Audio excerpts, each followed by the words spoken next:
Let's go. Hello and welcome to Destiny Community Podcast episode 98. Oh my goodness. Tell us about the tattoos. Yeah, I want to first off, here's the thing. Holtz is out, he's doing things, but he's supposed to get a tattoo on his ass. All right? And you are too, Pope. What the hell, man? That's right. I heard there was a meeting this weekend. Did that even happen? Yeah. Did you have a Let's meeting? go ahead and welcome Gigz to the show. Gigz, aren't you interested in tattoos on asses? I'm interested in tattoos, yeah. What if this tattoo was for a charitable cause? Yeah, what? Wouldn't you want to know about the details? Yes. Yeah. What are the details? Gigz, let me ask you a question. What is the cutoff point? Like, how long do you have? If you promise to get a tattoo on your ass, how long do you have after you promise that for a charity to actually get it? I would say like 5 months, 6 months. Whoa, this is actually an I expiration. feel like that's a big. So I know because last year I put 2 tattoos on mine, and I think it like took me like 5 months to get like an artist. Thank you very much for coming on, and that attempt by them to corner me. How do I hang up on somebody on? It backfired miserably. Huh. So what you're saying? This is going to be a permanent addition to my body. It takes time. It's on your butt. So what you're saying? What Gigz is saying is that we have until November or December. What would you say? Ish. But is this if we're finding an artist to create the tattoo? But we or have an just artist already, right? We have an artist, but we don't have a tattoo artist. It sounds like somebody has to pull the trigger and make the decisions. Briar, okay, so do you want to be a part of those conversations to be like, yes, it's approved? I will gladly make this decision. Yeah. First of all, are you afraid? I have a tattoo artist. I am not afraid. Then what are you waiting for? Yeah. Ash has got to design it. Has Ash That's at what any the point meeting was agreed for. to design this tattoo? Yes, she Yes? is. She has agreed. She wants input. I was available. Patrick was not. I don't want to throw anybody under the bus, but that's It's Patrick's reality. fault. Is it You Patrick's fault? mentioned the man that's not here to defend himself. Yeah, I mean, he's working on our beloved future of Forsaken right now, and you're throwing him underneath the bus. Unbelievable, man! I'm just trying to point out that things take time, man. And if I'm gonna put a tattoo on my ass, man, it's got to match the carpet. Family show. Yeah, Jesus, man, unbelievable. Watch the language. Gigz, I appreciate you coming on, man. I especially because I want some sanity on the podcast. Like these guys they don't understand what us tattooed people. These tattoos on our body. Yeah. Do you have a tramp stamp too? Oh, of course. It's a Pegasus. Nice. Yeah. That's excellent. I want to hear more about that. Is it really on your No. Oh. Is your name Gullible, Pope? Hey, I don't want to judge a man's tattoos. He says he's got a Pegasus. I believe him. No Pegasus.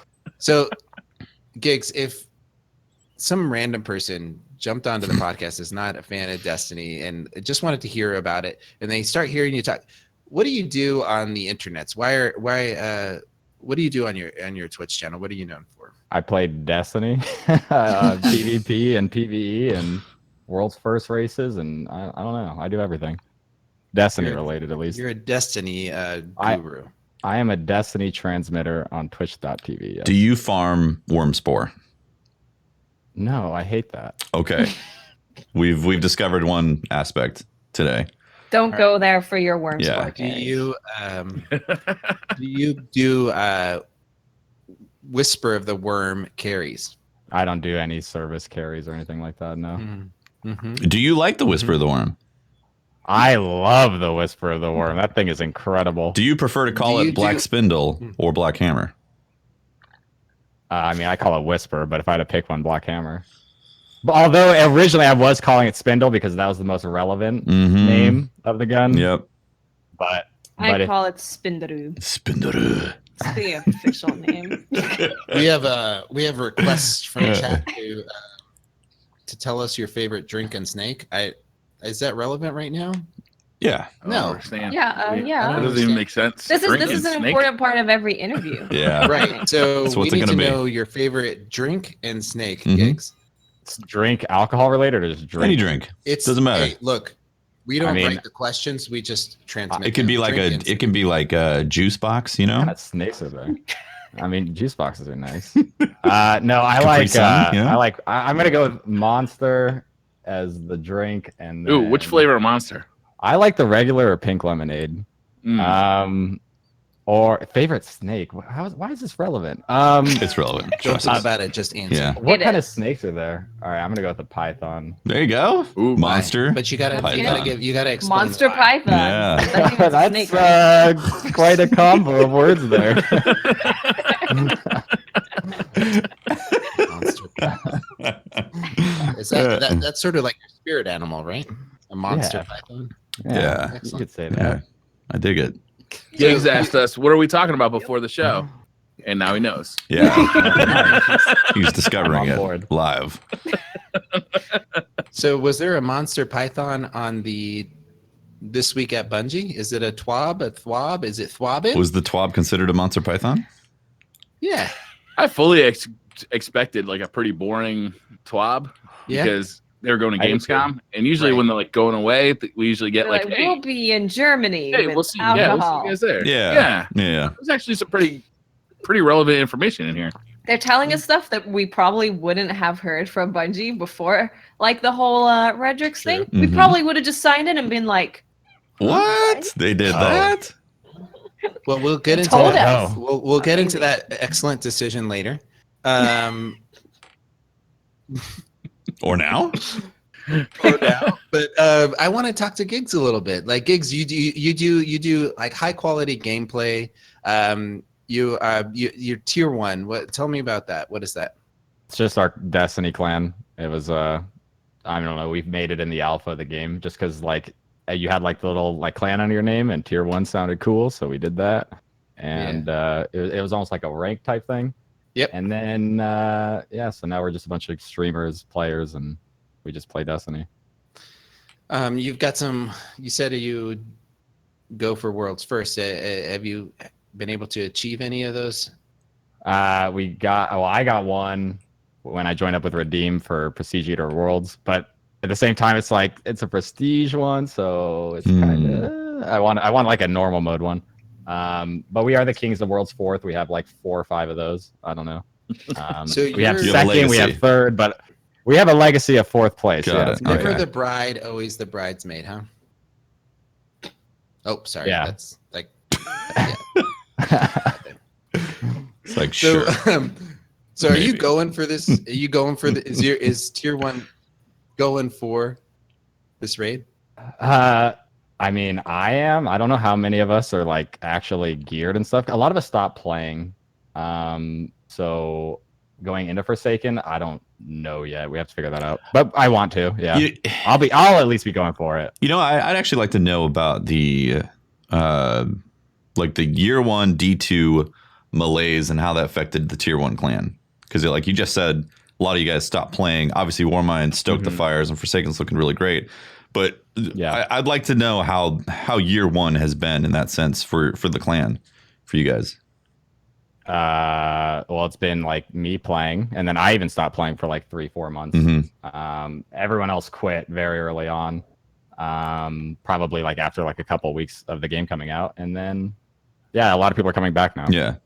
So I mean, it wasn't very good for like our players, I guess. We didn't really play Destiny. Do you feel like Forsaken's making like all the right choices to bring him back, or is there still a lot of people in your clan who are like, we'll see? There's some people that are like, we'll see. I think a lot of us are actually like on board. A lot of us, I mean, it's looking really promising. I think it could possibly be the best version of Destiny we had, but we'll have to see. Yeah, that's honestly how I'm looking at it. Like, Forsaken looks like it could be the best year of D2 to date. Actually. Yeah, I agree. Yeah. Pope's back, guys. Welcome back. Oh, thank God. He's also muted too. This is crazy. He's also muted. Wow. Yeah. I'm trying to focus, but literally someone's getting their ass handed to them outside of my house. Oh, really? There's a fight right now? Yo, swing your webcam around. Let's check this out. Yeah, this is newsworthy, man. I'm like, I'm trying to talk to you, but I'm hearing like some people yelling An outside. altercation? And so, an altercation, and I stepped outside, and it's a grown-ass, adults. So I'm just going to let them do their thing and come back in here and talk to you guys. Yeah. So this is why we need 2 webcams, right? So you can have like the face cam, but you can also like, oh shit, there's like a fight happening. The altercation cam. Yeah. The altercation cam. Yeah. I live at a very interesting intersection where the confluence of very unique people come together. All right. So, what were we talking about? I'm a little flustered now. Like, you guys do your thing. Forsaken. Yeah. And how it might actually be the best version of Destiny that we've seen. Yeah. Possibly. Oh my God. Do you think? Do you think it's gonna be the best version of Destiny? Like, yeah. When I talk Destiny, when I say Destiny, D1. I mean Destiny 1 and 2. All years. Yeah. All years. Yeah. Yeah. I mean, for me right now, Taken King was like the pinnacle of like those first 3 months. PvP. Yeah, exactly. Yep. But it was like that was like for me the pinnacle. Like the raid was really good, the PvP was good, the quests were really good, et cetera, et cetera. It did a lot to change the game for the better. Yep. But I feel like Forsaken has the potential to be better. We'll see. It feels like that to me because not only are they're bringing the focus back to things that like we've missed in Destiny, but they're also adding Gambit. And Gambit seems like it could be one of those game modes that brings in a lot of people who don't play Destiny and are like, "Whoa, this is freaking cool." You're killing. I love Gambit. Yeah, you're killing PvE really and you can get invaded by PvP. Like it just seems so unique and exciting to play. Mm-hmm. I'm excited to talk about the reward system that they're talking about. They for did Gambit. talk about that in the TWAB, yeah. And I'm hoping that, like in the goals, they talk about how honoring competitive players and casual players, but I'm hoping that we get some pretty cool like armor sets for it. That it has its unique armor. I'm 99.9% sure that they're going to have some unique armor, but I hope it's like for Gambit. Yeah, I'm pretty sure in the TWAB they showed somebody with like a unique set of Gambit armor. Like for example, there's been other unique sets of armor. Those my point, Tiffany. Like to me, I'm hoping that it's something cool like the Iron Banner type evolving set. Oh, that'd be nice per season. Yeah, you see what I'm saying? Yeah, I would like that a lot too. Instead of just like a fixed set, like like give an example of one of the other vendors that has a fixed set that like IO or something, grow. Yeah. I'm hoping that they make it a big thing. It sounds like they are, but I really would like to see it evolve and get seasons of it. They talked about adding onto it later. Like at Forsaken launch, we get 4 Gambit maps, and they like briefly said, I think it was at E3, that they'll be adding more maps later. Nice. And they showed the vendor. It had like a weapon, a Titan mark, and a ghost. So and it said pursuits too. There is exclusive gear. It also said it had a seasonal section as well, and there was a shader in there and something else. An emblem. An emblem, yeah. So there's seasonal stuff. There's stuff that you're going to be able to get weapons, armor, probably a bunch. I mean, they have a whole Gambit team at Bungie, right? Like they have a team dedicated to Gambit, just like they do with Crucible or Strikes, or there's a Gambit team. So nice. We can get into the TWAB right off of that, right, Briar? Yeah. Like the first topic is right off the top of is Gambit, and so there's going to be a new ranking system that they've created just for Gambit. Cool. It's going to be called Infamy. Yeah. So they're talking about Infamy and comparing it a lot to Valor and Glory. So Valor was, correct me if I'm wrong, Valor was for the quick play playlist, and Glory was for the competitive playlist. Yeah. Yep. And they've gotten a lot of feedback about those playlists, and they addressed that playlist a little bit. They want to fuse the best aspects of PvE and PvP into a brand new activity that can be experienced only in Destiny 2. They want to make the mode accessible for players of all skill levels, but give it depth and variety that will keep even the most hardcore Guardians coming back for more. I like when they say things like that, because I think that's like when Destiny is at its best, because like there should be stuff for people who play 2 hours a week, and there should be stuff for people who play 20 hours a week, There should also be stuff available throughout the grind, right? You don't just want something that's available at the very, very end of 5 months of grinding. You want to have things in between, so people are like, okay, well, I'm really far away from this, but I'm really close to this next thing. So it just kind of keeps goalposts to work towards. Well, I really like the system. I wore this shirt for a reason. I mean, I really like the system that they put up with the achievements, right? What do they call the bounties? Yeah, but no, they had the triumphs. Oh, yeah. I really like that concept where you could have something laid out and it shows you your progression, you know, and you're going to get this shader here and you're going to get this ship here and you're going to get this. Like when they dropped Rise Iron, they had that nice book that showed a lot of rewards and goals to work towards. Yeah. That kind of stuff is really helpful for me. Yeah, it's I definitely like progression systems and things to work towards. For me, I am the most happy when those progression rewards unlock both cosmetics and also useful gear. So if we get armor, if it's just straight up cosmetic armor, that's a little bit of a letdown for me. And I think that's a lot of people how they feel about Solstice of Heroes is like, well, you're just getting this armor that you're going to throw away immediately when Forsaken hits. It's a cosmetic trophy for sure. You can like infuse it up and bring it forward and all that, but it's not technically gear that changes the way you play the game. So for me, I'm most happy when I get both things that are cosmetic and also things that change the way the game play. And that's like Whisper of the Worm and also the catalyst associated with it. Okay. I wonder if, so you know that bringing random rolls back to armor, and armor is going to have some kind of perks on it. Yep. I wonder if Gambit armor will have a perk on it that relates to Gambit. And Raid I'd armor. be disappointed if it didn't. I'd be really disappointed. That'd be totally a missed should. Opportunity. Yeah. That would be awesome like, to you be have able a perk where, you know, like while invading, you get extra reload speed or movement or, you know, whatever. Yes, that would be incredible. I like that. It'd be sick. And something tells me they're going to do that because of the attention to detail. We're going to go into it later, but when they looked at the reworking the clan system and the perks that are associated to your clan ranking up, they seem to be more thoughtful in their approach, and we're going to get to that later. But I feel like they're taking that perk system and making it more relevant. Yeah, seems like it. I mean, there's definitely something special about putting in time and then getting your character to be more powerful. Crazy concept in a game like this, but that's too much. It's satisfying. Yeah, definitely too much. Whoa, apparently power it says fantasy. in the TWAB that Gambit armor will help in Gambit. Nice. If anyone can see where it says that specifically. Don't remember reading that, but Xkilla in chat said Gambit armor will help in Gambit.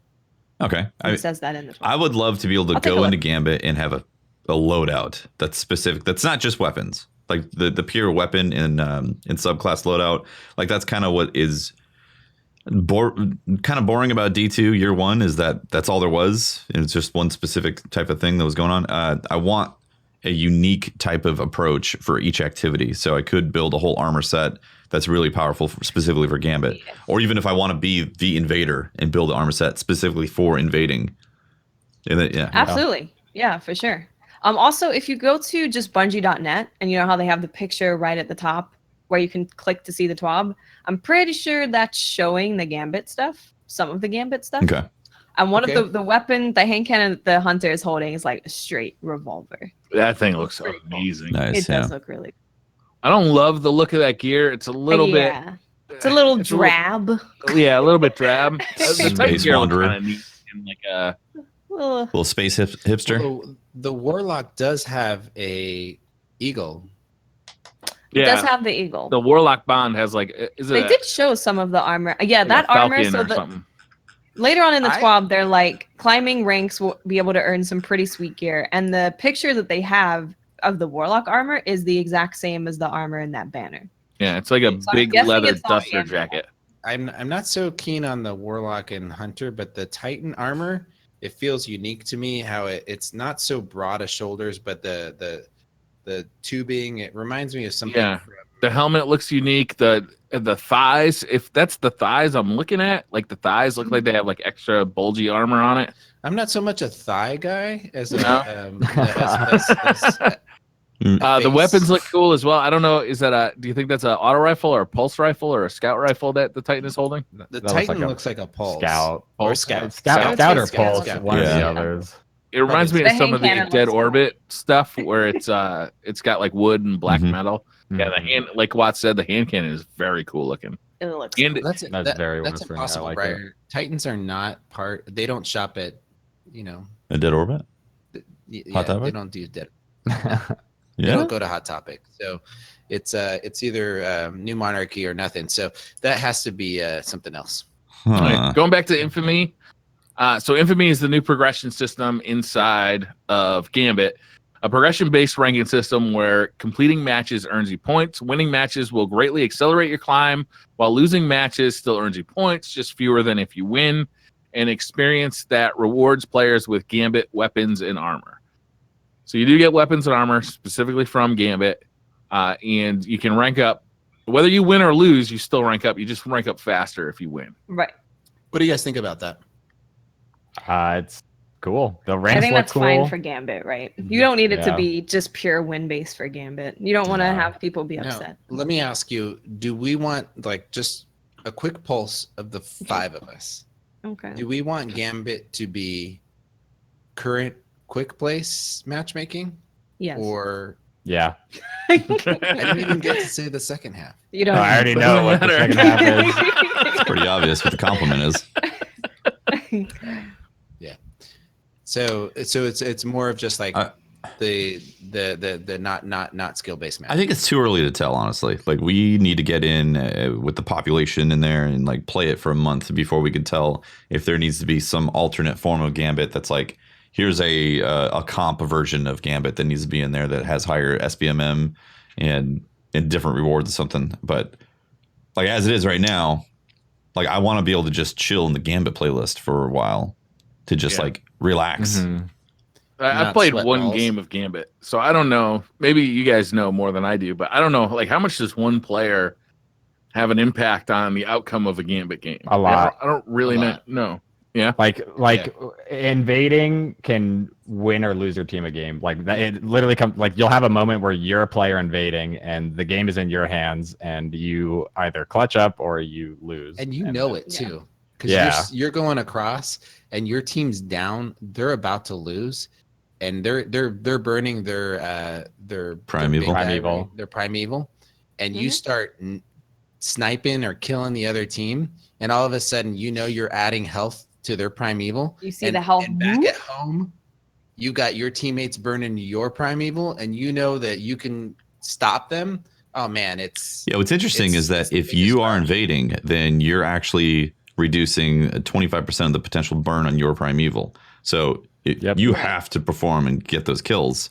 Otherwise, it's a risky maneuver for sure. Otherwise, you're you hindering go in there and you suck. It's not good. Yeah. If somebody that's not like gonna take advantage of it, there's a lot of pressure on the person that jumps through, especially if they've got their primeval up. It's really rewarding when you succeed too. Like we had a game, it was like me, Lupo, and Goth, and we were getting smoked in a round. Like the other team already had their primeval. We were only like halfway to ours. We sent like Lupo and he killed 2 players that healed their primeval to like all the way. Then we sent me and I killed 3, and they were about to kill it. I killed 3. If he heals it all the way again, at this point we have our spawned.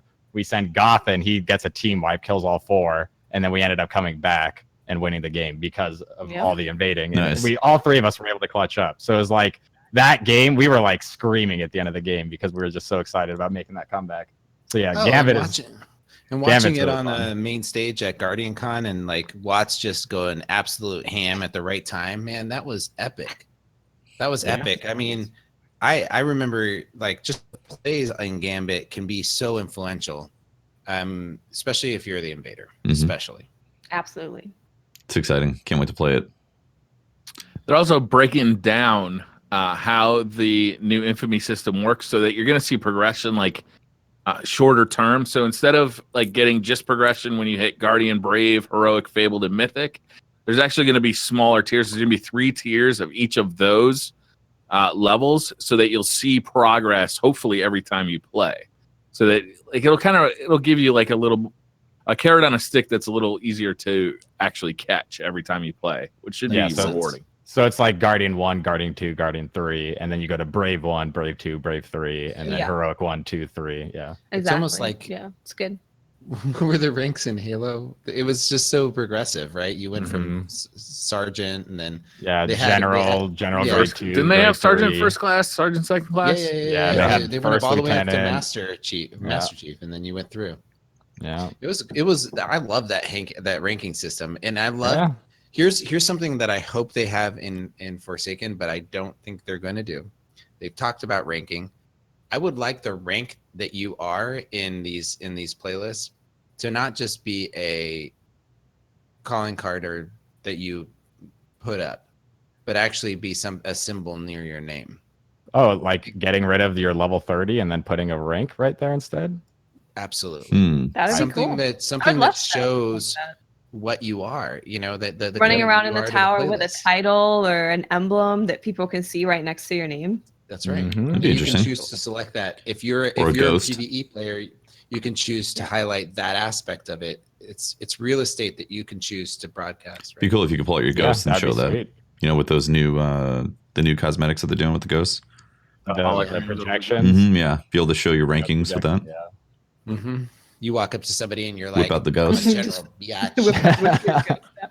I am a raid lord. Show your ghost. Oh, nope. Sorry, you're out of here. Show me your ghost. When you're earning infamy, each rank will require more infamy points to complete than the last. So it'll get progressively longer as you progress. Win streaks award bonus points. Your win streak caps at 5 and doesn't get reset until you lose a match. So is it better to lose when you get to 5 and then keep? No, definitely not. And your win streak won't be reset if you join a match in progress. I like That's good. That is good. That also confirms join in progress in Gambit. It does, yeah. It does. Yep. But they're I hope the timer is not as long as what they talk about when they talk about the strike and the raid team matchmaking. I'm pretty sure it isn't. They said it's like 3 minutes, but they'll save you your spot if you DC. Yeah. And I just hope that it's not like that for Crucible, that it's much shorter. Yeah, so then you're not at a disadvantage for like what did they say? 2 minutes, 3 minutes? One of the biggest, it's 3 minutes. But one of the biggest issues I found in PvP is how long it takes them to put somebody in there for you. Yeah. There is a system. There is a system that protects you if you get DC'd to get back into the game you're in. But I think the value that they associate to that is greater than the punishment. They value it greater than the punishment that they're giving the players that lose a player. I think they should value that experience more and get a person in there sooner than holding that spot for that person that got DC. It depends on the game mode, right? Like in trials, you definitely want your teammate to come back. Like, well, yeah, that's true. You know, like it probably is an equation that needs to be adjusted, but depending on the game mode. Trials is an open matchmaking, right? Yeah. Even in competitive, though, you definitely want your teammate back. It's true. Yeah. Yeah. Yeah, there's no general progress in comp, so you would definitely just want your teammate back. Yeah, for sure. Especially with all the DDoSing. Has that been happening? No, it's been really bad. Yeah. I'm never in comp, so. I mean, I've only been DDoS once, but there are definitely issues. It's not like a huge issue, but it happens. Yeah. Do you think that the future of actually we're not to the point of talking about Redrix yet, so let's keep talking keep about it in order. Yeah. Yeah. In addition to completing matches, you can also earn infamy by completing Gambit bounties. Each day, the Drifter will have a selection of daily bounties available for sale that will award infamy points, as well as other rewards.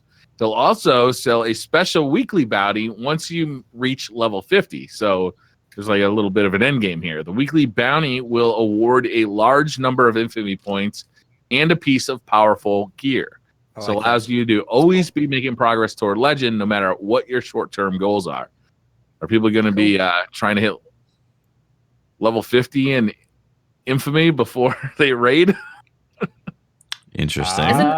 Wasn't that talking about like your actual level 50? Or no? Imagine it's like the other ones where you rank up and it's 1 level to like 3. You mean like a prestige type system? Or are you saying like hitting legend in Gambit?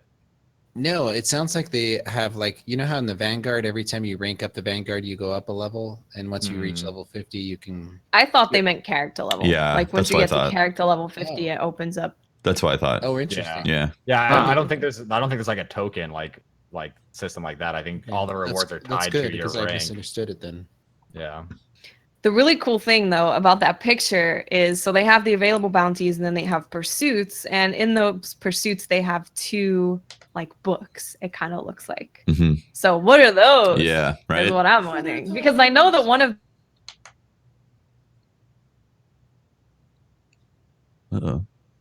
like they've said that there's an exotic pursuit that comes from Gambit. So I'm wondering if one of those is the weapon. Maybe there's 2 exotics that come from Gambit.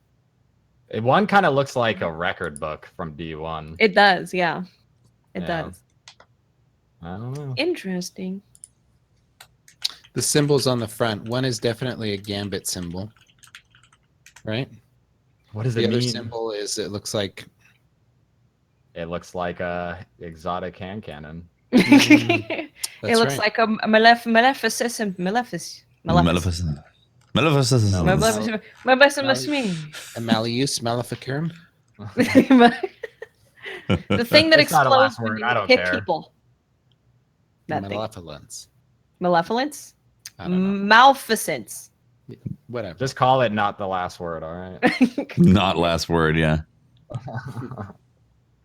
So speaking of progression, they're also making some changes to Glory. So aside from Infamy in Glory, they're making some real changes, and they kind of said that like this was in response to player feedback and the response to their reveal stream. So they did this in kind of like a here's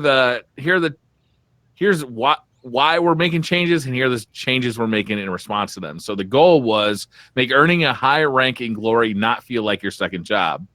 And the changes they're making to achieve that are Glory rank points gained and lost have been retuned to reduce the overall climb to higher ranks, and the weekly award has been fixed, and its gains have been doubled. So there's going to be a fixed amount of points you can get weekly. Is that what I'm seeing here? So the way it works right now is if you play a minimum of 3 games a week, at the end of the week you get a bonus. If you don't play any games at all, you actually lose points. So that's just saying that come next season, when you do your like minimum amount of games in a week, you're going to get a bigger bonus of points at the end of the week. So it just helps you climb the ranks a little faster, I guess, over time. Right. Yeah, if you want to chip away at it, you can, win 3 games and stop, and every week gain an additional 60 points. Yeah. Yeah. The next goal was to recognize the achievements of players who did not receive their weekly awards in Season 3. So the changes they're making are players who competed in Season 3 will earn bonus rank points for completing their first match in Season 4. Does not require completion of any previous weekly milestones. So it's like a tip of the hat to players that did comp in Season 3, I guess. Yeah. Yeah. So make sure you get in there and play a game. So any game. Like an unspecified. Yeah, just play a game. Yeah. You don't even need to win. Yeah, just play one game. Yeah. Make sure you finish it. Yeah, don't load and quit. They don't specify how much. I wonder how much of a. I would imagine it's not very much, but I probably can't just like imagine it being that much, right? maybe like 100 points or something. For the very first time, like 100-point boost. Yeah, probably. Cool. Next goal was to encourage more players to strive for higher glory ranks. The changes to achieve this are losses in competitive playlists no longer reset your Valor win streak. Radar has been re-enabled during competitive gameplay. Thank God. Control and clash modes have been added to the competitive playlist. Lost streaks have been removed. We are currently investigating activity reconnections for competitive Crucible for players who encounter an error mid-game. This will not be available at the launch of Forsaken, but we are looking at this for a future post-launch. Thank goodness. So Radar's coming back. Control and Clash are getting added. I actually like that a lot. We're going to end up with a lot of game modes in competitive because they're adding 2 other ones, right? So there's going to be quite a big variety of game modes in competitive. 6 modes. Wow. Nice. Yep. So Radar is coming back. You guys happy about that? Yes. Yeah. Which is weird because like I before Destiny and everything, I played like MLG Halo, which plays no radar, but Destiny and its sandbox, it doesn't really work because like players' footsteps you can't really hear at all, and there's perks in the game. Like, do you guys know what threat detector is? Mm-hmm. Yeah. So like it's a perk on a gun, and it gives you like increase your load speed and some other stuff when a player's nearby. But it tells you in like the kill feed, it'll say like threat detector X1, X2, X3 for however many players are near you. And that tracks through walls. So what players do is they just sit in like a corner or at a doorway and wait till they see threat detector. And then they know that there's a player there when they shouldn't know. They don't see the player. It's disgusting. And yeah, so it just creates like really bad gameplay. There's also the Warlock chess piece, the Sanguine's Alchemy, which like straight up nullifies. You know, those like it's literally wall hack. So you put a rift down, and as long as you're standing in that rift, it'll mark players through walls as long as they're close enough. And the radius is pretty large. Yeah, it is. And it doesn't tell players that they're marked. That's the kicker. Now imagine, so bad. Imagine Wishender in this particular version of the game with no radar. Yikes! Yeah, that would be like people awful. would literally just go all four players staring at a wall. Yeah, that would be really unexciting That's my gameplay. biggest fear about Wishender is that it's going to literally just be people like staring at. Like but at least you'll know where they are on the radar, right? You'd see there's a guy standing here. Yeah. Looking at a wall. Like that's the thing. Yeah, people can like play really boring look at the wall type of tactics, but you'll also be able to rush in with a shotgun. So and they can't one tap you with that arrow. Well, and they're aiming in, they don't have the radar. Exactly. Yeah. And you also don't want to just walk into a lane. You always want to jump or slide into a lane. So yeah, it's a bit of an advantage for sure, but you can still. Yeah, exactly. Yeah, there's some balance to it. I think the biggest thing though is like console with no radar. I mean, console got hit the hardest. the 70 field of view and the slow turn radius with the controller is so bad with no radar. Yeah. On mouse and keyboard, you can compensate somewhat because you can whip back and forth. You can do a 180 very fast and encounter the effects of not being able to see a radar. But with console, Jesus, that's rough. So I'm glad that they're reverting that. Yeah, hunters and their verticality. If you have a hunter close range and they just double jump really quickly, they're just gone. Mm-hmm. Yeah, it's like poof. Oh well. Yeah. Yeah, it's a good change. I don't know about Clash and Control being in there personally, because I feel like those games. You know what? What I would have really liked is if they made it zone control for comp. That's what Lockdown is. True, right? That's so like one of their new modes is called Lockdown. It's literally zone control, but it's round based. And if you cap all 3 zones, you instantly win the round, which I love. They put it in Crucible Labs. It was good a few weeks ago. It was really good. I liked it a lot. I like that mode. And I wasn't some adjustments. I liked zone control. I wasn't the biggest fan of it, but I love Lockdown. But I don't see the point in having Lockdown and control, which they said that they're changing the rules up a bit for comp. Okay. But it's like they kind of serve the same purpose. Maybe it will come out and it will just be Lockdown. They'll be like, hey, it's control. Maybe. I mean, that makes sense. I'm glad to see him just because I feel like the game modes in competitive are just so long and boring. Yeah, they take forever, and they're often decided halfway through a match, and half my team is left from solo queuing, which I shouldn't have been doing it to begin with. Punishment for the solo queue.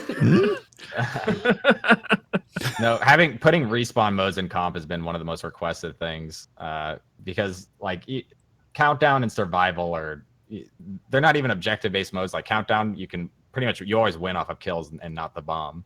So yeah, people play real slow and sitting behind walls with threat detector because no radar, and it's just people want and like respawn modes. Yeah, so it's good to finally get that in comp. Next one is remove the time pressure associated with glory ranks. So the changes that they're making to achieve that are Pinnacle Crucible rewards are now awarded via quests.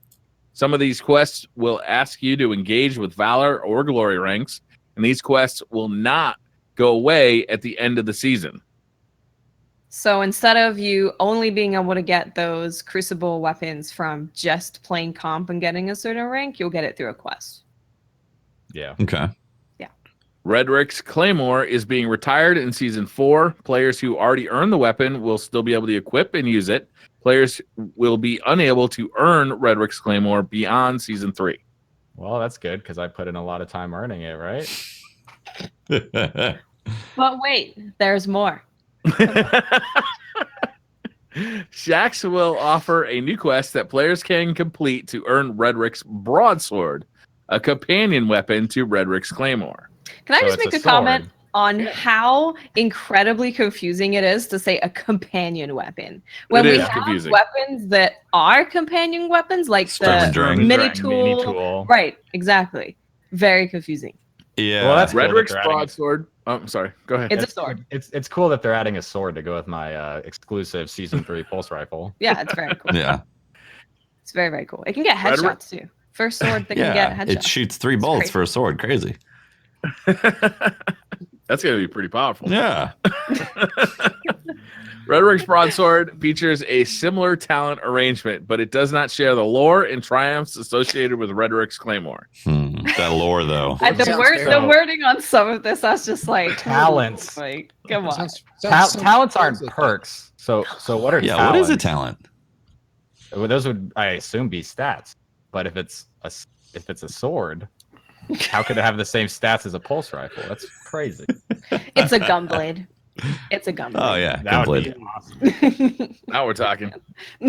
Once you've earned the weapon, random roll version of Redrix Claymore will start dropping from Crucible engrams. Oh, you missed it. Redrix broadsword. Broadsword, yeah, not the Claymore. The Claymore I'm is season so 3. sorry. I'm so sorry to make that mistake. It's different. This is a sword, Briar. You not had a me pulse scared for a rifle. second that my season 3 pulse rifle was going to start dropping from legendary engrams. Isn't a Claymore bigger than a broadsword though? In sword facts, isn't the Claymore bigger? I don't know. I'm pretty sure the Claymore is a bigger sword than the broadsword. Consult the neckbeards. Once you've earned the weapon, each drop will have the fixed outlaw and desperado combination. That's going to be a hell of a thing on a sword. Yeah. Outlaw. Outlaw on a sword. Do you start swinging faster? So if I get a faster? headshot with my sword, I can somehow reload said sword and swing my sword really quick. Really fast. You break it at the hilt and you stuff it with some space magic, and then you put it back together. Yeah. And then you can dual wield. Yes. I know we Oh, one more thing in here, folks. Go yeah, and then we'll talk about it hard. Each drop will also have randomized barrels, magazines, and masterwork perks. Wow. Yes. So, I mean, let's assume the sword joke is good. First That's off, funny, but let's assume this is a gun and it's basically the Redrix Claymore. But you're gonna be able to earn it. But I just want to say that I think the much like Bitcoin and all that, the economy for Claymore carries is a very rocky situation, and I feel like that might have just bottomed out completely. Tenuous. It's tenuous. Yeah, it may. I heard it was going at 600 at one point. It might have, fallen through the floor. No way. For real? Oh, I've heard some ridiculous Claymore costs. I've been like, what? People were paying anywhere from 200 to 1,000. Jesus. And now you can get. That's how much I paid. Yikes. Now you can. That's how much you paid for. That sounds about right, depending on my bank account. Yeah. Wow. I think I have one. We have a lot to unpack. It should be said, Tocom did confirm that yes, it is a pulse rifle that is kinetic and the same stats and everything as Claymore. So it's the same thing. The broadsword is a pulse rifle. It is the Redrix's Claymore. It just has a different name and maybe looks different. We don't know yet. Although, so this is actually kind of cool. There was so Death Strider in chat said Claymore is more of a knightly weapon, such as a king or king's guard, whereas a broadsword would be used in battle by foot soldiers. So justified. Use the Claymore, you're a king. It's like Tefty with his discount coupe. That's true. Don't be walking around with discount coup in front of me. Let's be honest here. Like, this is kind of lame. Yeah. I mean, come on. This is great. I'm not even mad. Like, I know I will never get the Redrix Claymore, and that's how it should have been. Yeah. I mean, this is great for people that either didn't or couldn't get it if they wanted the gun, I guess. But it's like a pretty big slap in the face. We need to have unique rewards. That's what I'm saying. Yeah. I know that's what you're saying, but as the casual player in me wants to say, wow, great, I get the opportunity of getting it now. The Destiny fan in me goes, no. Yeah, they dropped that stat. You don't just rename it and then Right. It they dropped that stat 2 weeks ago. The around 8,500 people had earned the Claymore at that point in the time that Warmind's been out. I was like, that's really cool. I mean, like, it actually made me want to go get the Claymore. A couple days ago, I jumped in. We had like a 10 win streak, got like 400 points. I'm like, yeah, I'm getting closer to this. And I read that and I'm like, my interest level. Hold off. Suddenly my interest level is kind of shaky on whether or not I want the Claymore now. There's a lot to talk about with this because if you think of it from design standpoints, you think about, they said from the beginning that they expect and they want 40% of players to have the Claymore. Clearly, that didn't work. Nowhere near 40%. So I think that the change of making it from a competitive weapon getting to a certain rank to a quest is a good move because you don't want to make this really super cool weapon and then, still less people will have it than people who have it. But it's like what 1% or something like that. I don't know. It's a very but we don't know what the 1.3 million players yesterday. So I understand the concept, and it's like I'm not done. I have so much to say. Go for it. Say it. So the only quest that we've had in PvP that was PvP based besides the exotic weapon quest was the Mountaintop Quest, which not many people actually completed. I think it was 55 games that you had to complete, getting a certain amount of kills and a certain amount of wins in order to complete that quest. Didn't they nerf that quest and take it? They nerfed it a lot because people were not completing it. They couldn't get the wins. They couldn't get the points to complete it. It was too long. And the reward that you got from it, you were able to do the weekly bounty, which, it was way too long to unlock that. If they're going to do a quest that is giving you these kind of weapons, they absolutely have to make it, in my opinion, longer than that and more difficult than that. Mm-hmm. And I think that will then be a good quest. I do think that giving Redrix players who got Claymore only an emblem is not good. I think that you should give other stuff. They should give them a lot more stuff. One thing is they do get access to the random roll of broadsword immediately. Yeah. Which is something. But I would like to see this is the thing that sucks though, right? Say you got to legend and you got the ornament for your Claymore. Are you going to be using your Claymore over your broadsword that can have year 2 mods and it can do all that stuff? Yeah, it could have you're not going to have that ornament anymore, right? So I think that Claymore players should either be able to put year 2 mods on their Claymore, or they should get an ornament that only they can get on their broadsword. Like one or the other. There needs to be something clarity. I'm sorry to interrupt, Watts. For clarity in this conversation, I'd like to just ask a question and get an audible response from everybody. Who here has the Redrix? I know Gigz, you have one, right? Yeah. Nope. Are you the only one on this podcast right now? Sure, I think you are. Wait. Yeah, I have Redrix and the ornament. So yeah, I got Legend on PC. Do we have it or did we earn it? You mean, did you pay for it? So did you buy your Gjallarhorn from Xur? Did you earn it? Because I just want, for context of this discussion, I would just like to put out there that actually none of the members of DCP have gone out and earned Redrix Claymore. I hate comp. When we put our opinions out there, know that we don't actually have it. I'm fine not having it. Yeah. I have a feeling that Claymore is going to be really freaking good in the new sandbox. And Bungie was like, crap. We're going to have even though it's not even that large amount of people who have it. So I don't know if it would even cause an issue. It depends on who you're playing, I think. Yeah, it's true. I feel like Bungie was in the situation where we're like, we have to make it available to everyone. What do we do? It's super strong. It just should have been another gun. I think it's gonna be really good, and that's why they couldn't just let it live. They could have put it on another gun. They could have put those perks on another gun. So would that have been worse? Like if it is really good, dropped weapon. No, they make them earn it again. Make it a season 4.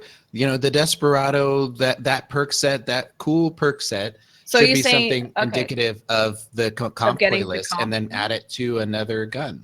How would you feel about that, Gigz, if people had to do the exact same thing in season 4, getting to that rank in comp to get that gun, and then the quest was Luna, and then from then on, all the guns were quests? Like you would get Luna's Howl and Redrix's Claymore next season?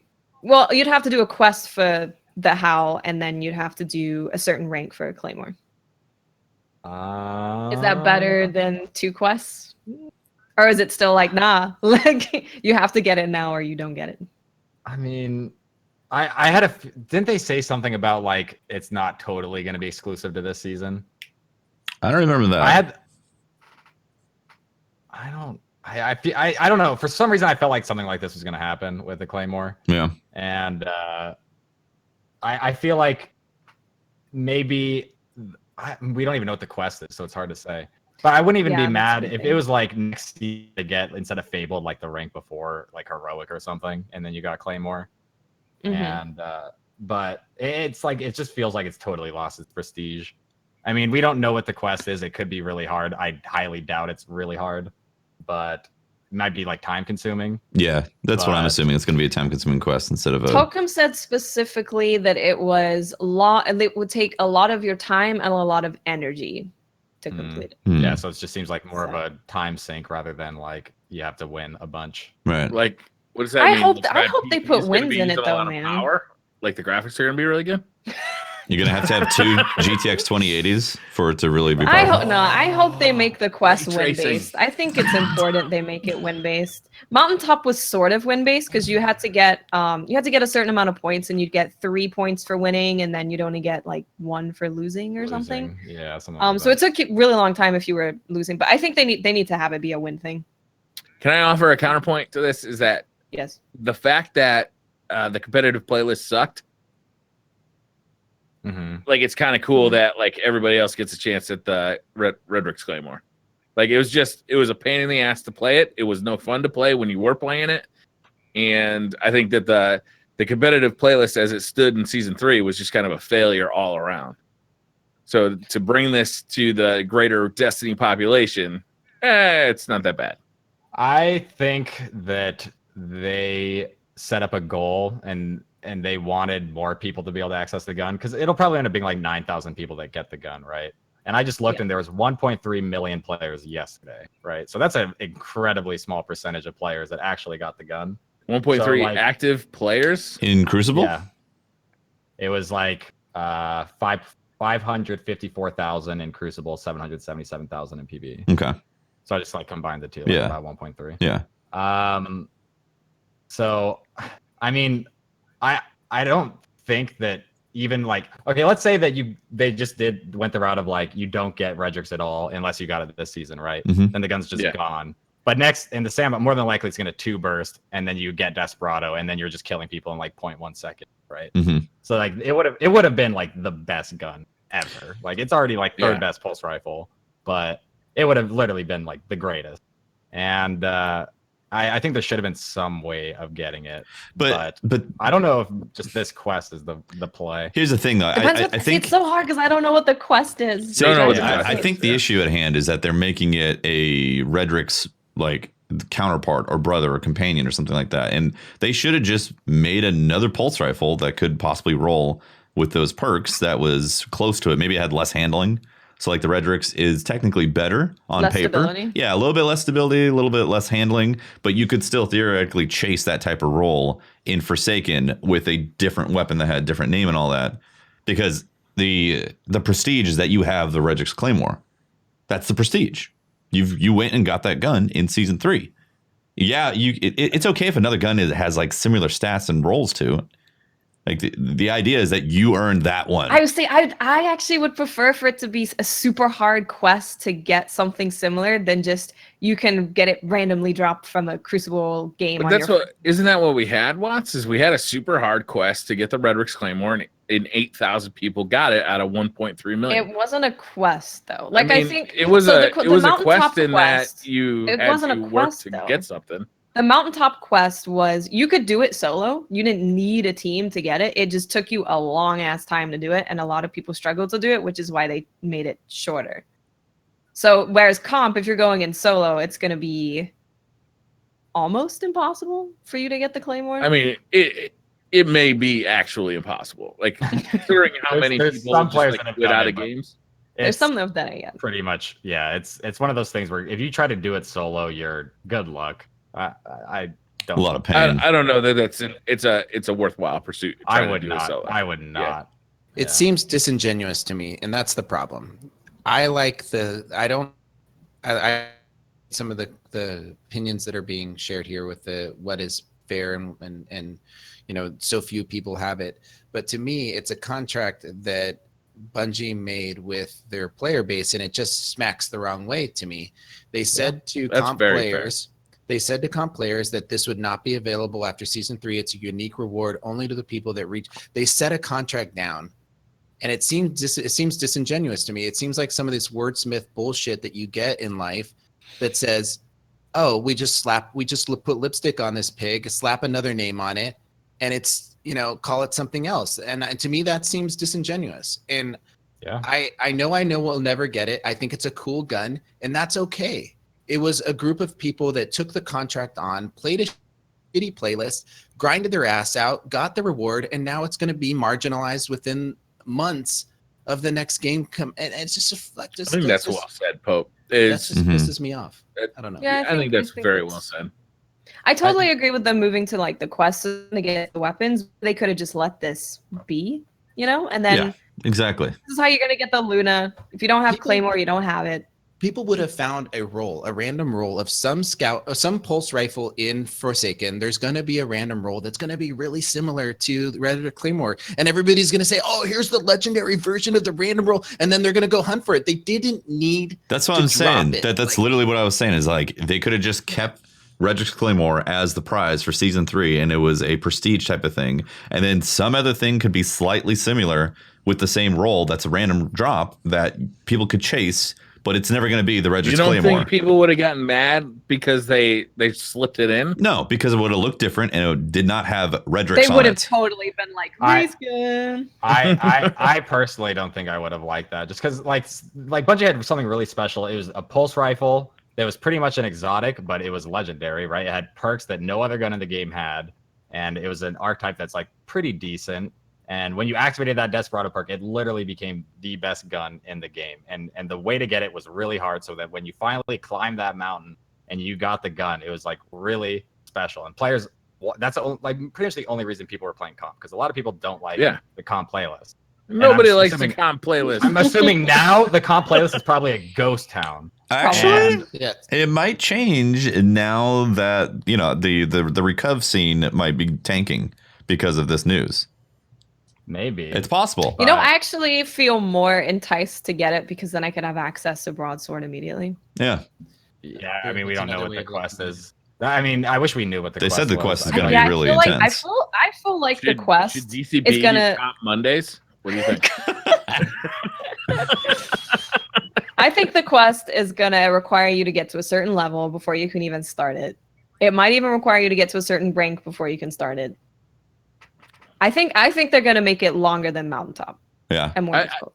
I do feel like they feel like the way the competitive playlist worked out in season 3 didn't really work. It didn't achieve what they wanted to. It was a failure. Yeah, they wanted 40% of people to be able to get the Redrix Claymore. Obviously, nowhere near that many people achieved that. So, like, I don't know if they necessarily wanted 40%. They have to like figure out something. No, I think they said 40%. The 40% thing is the fabled rank is 40% of the way through the way to legend, right? So then people like that whole thing has kind of been twisted into they wanted 40% of the people to get it when really it's like you have to get 40% of the way through the ranking system in order to get it. I don't think that they thought 8,500 people on all 3 consoles were going to walk away with it by that time. I think they looked at that and said, "Uh-oh, people don't like this playlist." It's pretty obvious. Like, comp was not a successful thing that Bungie did. It's not a true ranking system. You go play any other game, the ranking system's totally different and it works much better. It's more rewarding. You're only working towards this one thing. There's basically nothing along the way for you to work towards. And they took away, people don't like the game modes. They didn't like no radar. They didn't like 4v4. It just turned into just a campy, boring mess. There was one thing to like in there, and it was Redrix Claymore. But here's the problem with all this, guys. It's not on the onus of the player to make up for the mistakes of Bungie. That's my position on this. They made a playlist. They made a contract with people. They fucked it up, and now the onus is coming back on the player to make it right. Mhm. And I don't know. I think Bungie is trying to make it right. Right? They're trying to make it right. They're trying to make it right for them. Everybody except for the 8,900 people who got. Right. They're trying to make. They had a design decision. They tried to design goal. They weren't able to achieve it, so they're trying to change the rules to achieve their design goal. And their design goal, albeit so that this is my point, is that their design goal was to make more people be able to access the gun, and that's a noble design goal. I appreciate that. That's Bungie looking to see more people get access to this gun, but I don't feel like Bungie's in a position to renege on contracts, like renege on player commitments, and it just smacks of that. And even if it's a small example of a bigger thing that Bungie was doing that just doesn't feel right, man. It's like it doesn't feel right. I have a question. So say you're Bungie, you know the new sandbox, you know Claymore might potentially cause an issue. You want to have a way to get it in the hands of more people. Not everyone, sure, just more people. What do you do to make it feel fair for those players that got Claymore, but introduce it into Forsaken? Make it a season 4 comp reward for hitting Fabled. So it's the same thing you got to do, but they're already making it easier to get to Fabled in season 4. That's true. And you would just get Luna's Howl and Redrix, which is how they're structuring it going forward anyway with these guns. So it seems like they're always going to have a gun that's really special with special perks that you get from playing comp and hitting some sort of rank. And they specifically said that all future weapons, like okay, season 4 is going to have Luna's Howl, right? Season 5 will have whatever gun. Season 6, right? So if you didn't play season 4 or 5, you played 6 and you got to that rank, you're getting every gun from before that, except for Redrix's Claymore, because that's becoming the broadsword. I hear you guys. It just doesn't smack right to me. I'm not down. I think they should have retired the gun and come up with a new one. And it feels a little late. Too hardcore for the rest of us. I mean, no, man. It's my position has always been to advocate for the individual player that's feeling shafted, right? And I feel like these people earn their right to that gun, and it was promised to them and it to be unique, and now it's not going to be, and that's fucked up. So yeah, I hear you guys on that side. I do think there is the counter side of that. It is a looter shooter. And the game is full of loot and it's full of RNG. And I don't necessarily think that there should be one particular role that's exclusive only to a locked reward from season 3, when the chase and the excitement of getting drops is the core essence of why you play Destiny. Like you want to go through, you want to find these special things that show up. Like when Grasp of Malak was suddenly like, oh my God, you can get this role in Grasp of Malak, the community lit up and it was like, oh my God, we should go chase after this. And I think a similar thing could happen with these type of roles. Like I think the prestige of Redrix Claymore isn't necessarily specifically the perk combo. Obviously it's good and it's something you want to chase after and have, but it's also the fact that you earned it in season 3 and you got that gun that way.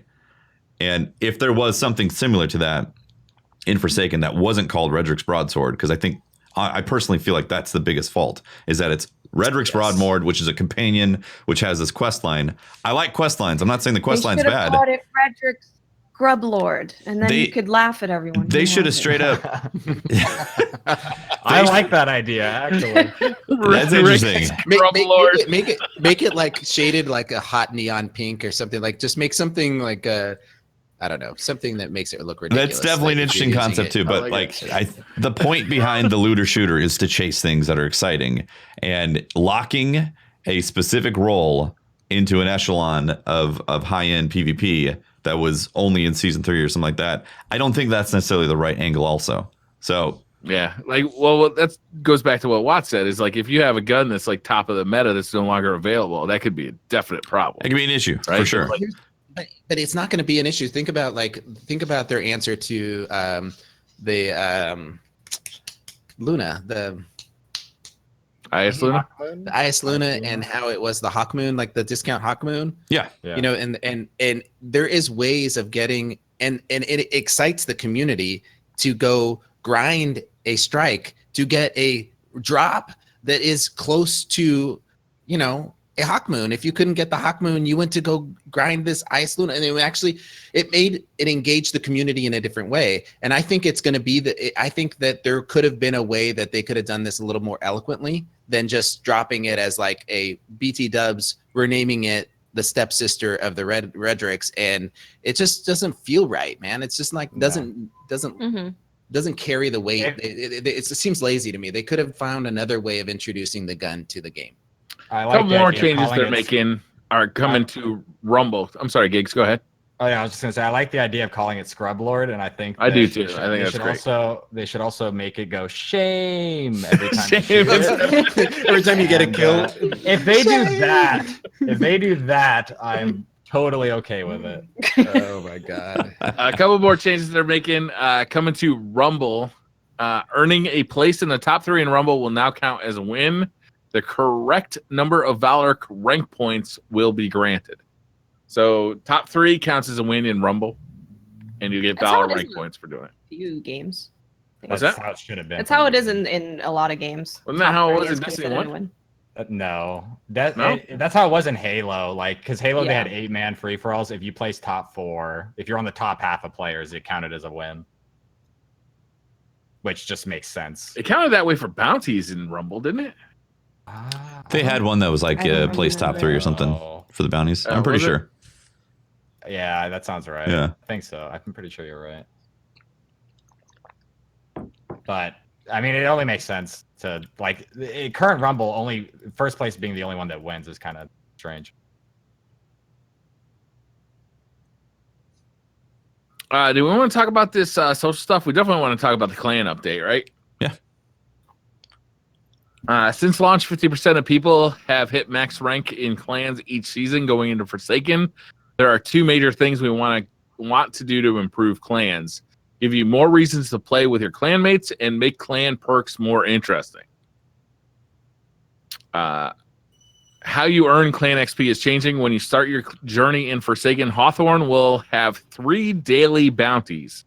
They can be completed alone or with a fire team to grant a small amount of clan XP. Once your character reaches the new level 50, Hawthorne will add 3 additional bounties, weekly bounties that grant larger amounts of clan XP, but require your fire team up with your clanmates.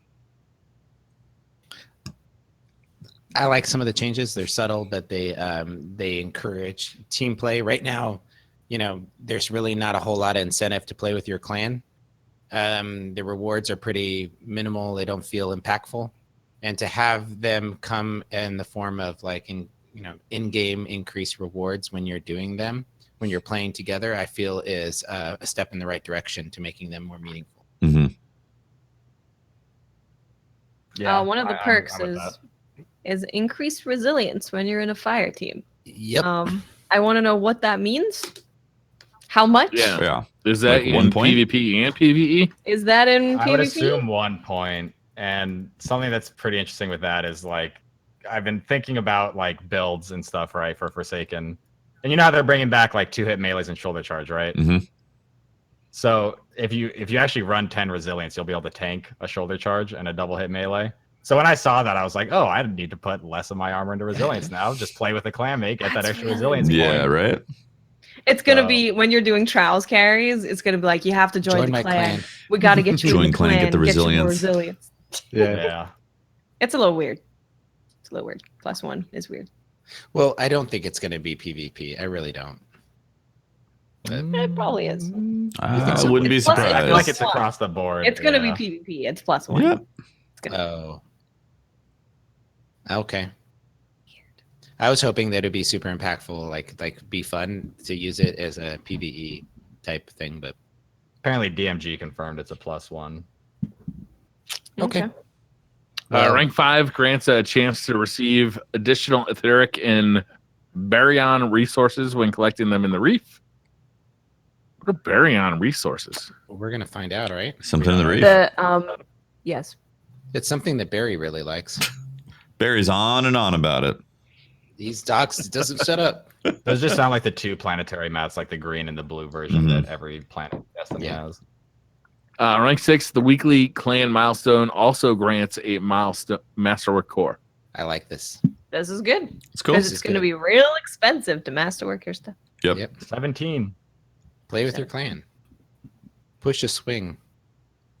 There's new emotes. Apparently, there's one with a sad guardian pushing an empty swing. New emotes from Tess? That's news. I didn't think that was going to happen. He's pushing an empty swing in the rain. It's a little sad. Like It's like the saddest emote ever. Yeah. A child would be like playing it. on that, and you're like, And by the way, that's the Gambit Titan armor. Nice. So you get a Yeah, full it look is. at the Gambit It is a Titan. very depressing. Told you emote. it had big thighs. Yeah, when would you use that? Like when your I team honestly would love to see somebody if I leaves? die, if I get like murdered in the Crucible and somebody uses that Somebody emote, just pops that one. I would love that. I would be It's like, got to be a "When- teammate, though, right? When your entire team quits on you in comp. And then Exactly. You start using That's that when emote, you yeah. use it. That's Yeah. when you use as it. you sit and spawn, and the other team comes and finds you. Yeah. Yeah. That'd actually be hilarious. I don't know. Yeah. I hope It's they very come sad. up with more like. I hope the emotes are not just test bound, and we get these kind of Yeah, things. me too. Like I want like the Callus emote, or it's not Callus. It's the new the prestige? emote from the raid. Yeah. With where you sit on like the little like chair.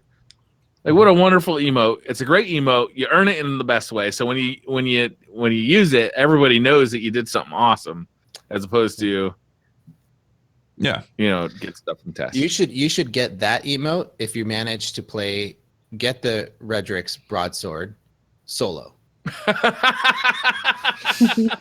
Well said. Yeah, Well if you- said. if I've you never manage to agreed do- with you more. 60% of your game solo queuing, you get that. Like The swing emote? Is there anything else in the TWAB that we want to go over, or is that pretty much it? Oh, we need to talk about the Crucible Labs. Oh, They're okay. adding That's gonna a be a new big one. mode next week, yes. which you spawn with a Scorch Cannon. Everyone else spawns with a Scorch Cannon. You shoot each get other with Scorch Cannons. Unlimited Scorch Cannon. That sounds That's going to be fun That sounds for fun. 3 games. And Tuesday, it's going to be Tuesday 8/21. I'm sorry, it will be free for all with the Scorch Cannons, and then on the 24th, it'll be 6v6. wow. Oh, that's cool. They're changing it up halfway through the Nice. week. I like that. Yeah. Brian, I don't know, man. I think I'll be more fun than you give it credit for. Yeah. Will that a sounds Scorch fun. Cannon kill on the initial shot, or do you have to hold Probably it to make it no, pop? it'll probably be a one shot. Yeah. So you don't have to like hold it to make it pop? No, you could probably like hit a wall though, and then hold it down, wait for someone to come that doesn't have headphones on or something, and then just let it go. And Yeah, this is going to be Tell fun them. for 3 games. It would be fun to Um, tag somebody in the leg and watch and hold on to it and watch them running towards you and just be like, Yeah. What are you gonna do? Yeah, your life is in my hands. Something that's really interesting about this is ever since Destiny 1, I always wanted like certain loadouts and like different things in PvP, but it always seemed like it wasn't a possible thing because they never did it. And this is the first time that they're actually doing it. We're like, Oh, you that is spawn interesting. with Scorch Cannons, Yeah. right? So Yeah. hopefully they can. I've always wanted like fun game types like this. Like Same. you played Halo, there was like Action Sack, and they had like crazy, like just super like totally fun driven game modes to like make PvP not so serious. And I think more stuff like yeah, this. it'd be really cool if they could Always a adjust good thing. stats too, like give yourself like an overshield that's like 10 times strong, and then make everybody run around with boop cannons or Mhm. something. Yeah, So this isn't part of your regular loadout though, because the Scorch Cannon acts a little differently, right? right. Well, yeah, it's a Scorch Cannon you have to pick up. You go into third-person mode. So you'll probably still have your regular 3-gun loadout Oh, you think? plus a Scorch Cannon. I hope it's locked. I want it to be only Scorch Cannons Yeah. because that sounds fun. Sounds fun for a few games. I don't think I'd live in the playlist. No. Yeah. Unless there was Scorch Cannon armor. Then I would love if there was a whole playlist dedicated to these type of modes. Yeah, exactly. Halo had Definitely. Action Sack. if you rank up to rank 50 in the Scorch Cannon playlist, you get to have a heavy Scorch Cannon. Mm. Nice. See now I'll play it. I Exotic, would, heavy I would grind Scorch that for Cannon. sure. Yeah. Yeah, like the Iron See, Lord I weapon, think- remember? Mhm. Playlist with that. Yeah. This would be really cool. So, like, if you're just in PvP or you're in comp and you're just constantly getting nade launchered and tractor cannon and you're getting tilted, you could just be like, all right, I'm over it. And then you could go hit up the Scorch Cannon fun playlist. Mhm. Yeah, You don't care if you win or lose or whatever, it's just like Exactly. there to have fun. Oh, wait. Can you shoot your teammate with a Scorch Cannon shot? Probably. And have maybe like, so it's 6v6, right? Have all like 5 of your teammates shoot you with a Scorch Cannon shot, and then charge it, and have you run towards the other team and ignite it. Yeah. I mean, just like you can do it to Lesta right now. I'm sure you can do it. So we can make this fun. It would be a lot of fun. Yeah, the javelin too. Exactly. Javelin would be awesome. Yeah, that I would expect them to do that. Like you randomly spawn in like on a gun game where you randomly spawn in with either a javelin or a. They need to do gun game. They really do. Yeah, gun game would Gun be awesome. game would be amazing. It would. Yep. It would be really fun to do gun game. Yeah. Oh, okay. And the last kill you have to get is with your super. You just every time you spawn in, you get your super. But then everybody else has a secondary as a tractor cannon. If there was gun game you would start with your super first because it'd be the easiest kill to get. Yeah, that's true. Yeah. That's true. Yeah. I just be think like that the Travelers, whatever it's called, the sidearm. Yes, exactly. That would be the last one. I think. Yeah. oh, that's funny. Yeah. You guys want to do story questions? Hold up. We didn't you should talk. check out the movie. Hold up. Oh, movie of You the should week. check out the movie of the week. By After the the way. movie of the week. If Destiny 2 had an anime opening. Oh, and it was very good. nice. It was very good. I'll check it out. I just want to talk about how awesome SBMM is in Iron Banner and best Oh game yeah, we mode need to ever. talk about that. I played 3 games and was like, I'm done. Hate all of you. I'm leaving. If you like worm husks and you like graviton, you'll love Iron Banner. If you like hot laning action, Iron Banner's for you. If you like being incredibly average because you're playing against people on your skill level nonstop, Iron Banner's the place for you. Iron Are Banner. you winning by 50 points? It still feels bad. Are you forged in fire and salt? Iron Banner. You guys are selling me on Iron Banner right now. Right? I can't wait. I'm totally into self-flagellation. This sounds like the right way to go. So I'm not the only one playing quick play while Iron Banner's out, right? It's Nope, just that's where I am. You know, it's so many elements coming together to make it be like, yeah, this is just not fun, honestly. Not fun. Yeah. Because even if you're having decent games, right? You're playing against, even if you're playing against different people, you're playing against the same play style every single game, same subclass, Yes. same guns, same exotics. So it just gets so boring when you have such harsh skill-based matchmaking. You have no variety. You don't get to see any other guns. You don't get to see people playing different ways. It's just the same thing every single time, and it's really boring. That's literally how I feel about it. Like I played 4 hours, surprisingly, close to 4 hours on Tuesday. And I was like, whoa, what's wrong with me? And then the next day I played like 2 games. And I tried solo queuing. And the predominant thing is that you just see the exact same plays being made over and over and over, regardless of like if you're winning or you're on a losing side or whatever. It's like the same PvP game is being played over and over instead of seeing unique and interesting things happen because quick play is like sporadic and the skill levels are across the board. It gets reduced into a narrow focus of here's the same thing over and over. And that's why PvP is supposed to be fun, because it's supposed to be a variety of gameplay that you're experiencing. That's why PvP games are fun. You know, you play PvE, you're probably using the same loadout, fighting the same bosses, obviously. They spawn from the same door. But in PvP, you're supposed to have that variety, and it's supposed to be fun. But we're getting not that. And it just shows now that we have quick play with no skill-based matchmaking, and then Iron Banner with quite obviously very tight skill-based matchmaking, it just shows the difference in what we had. That's what we had. It's so boring.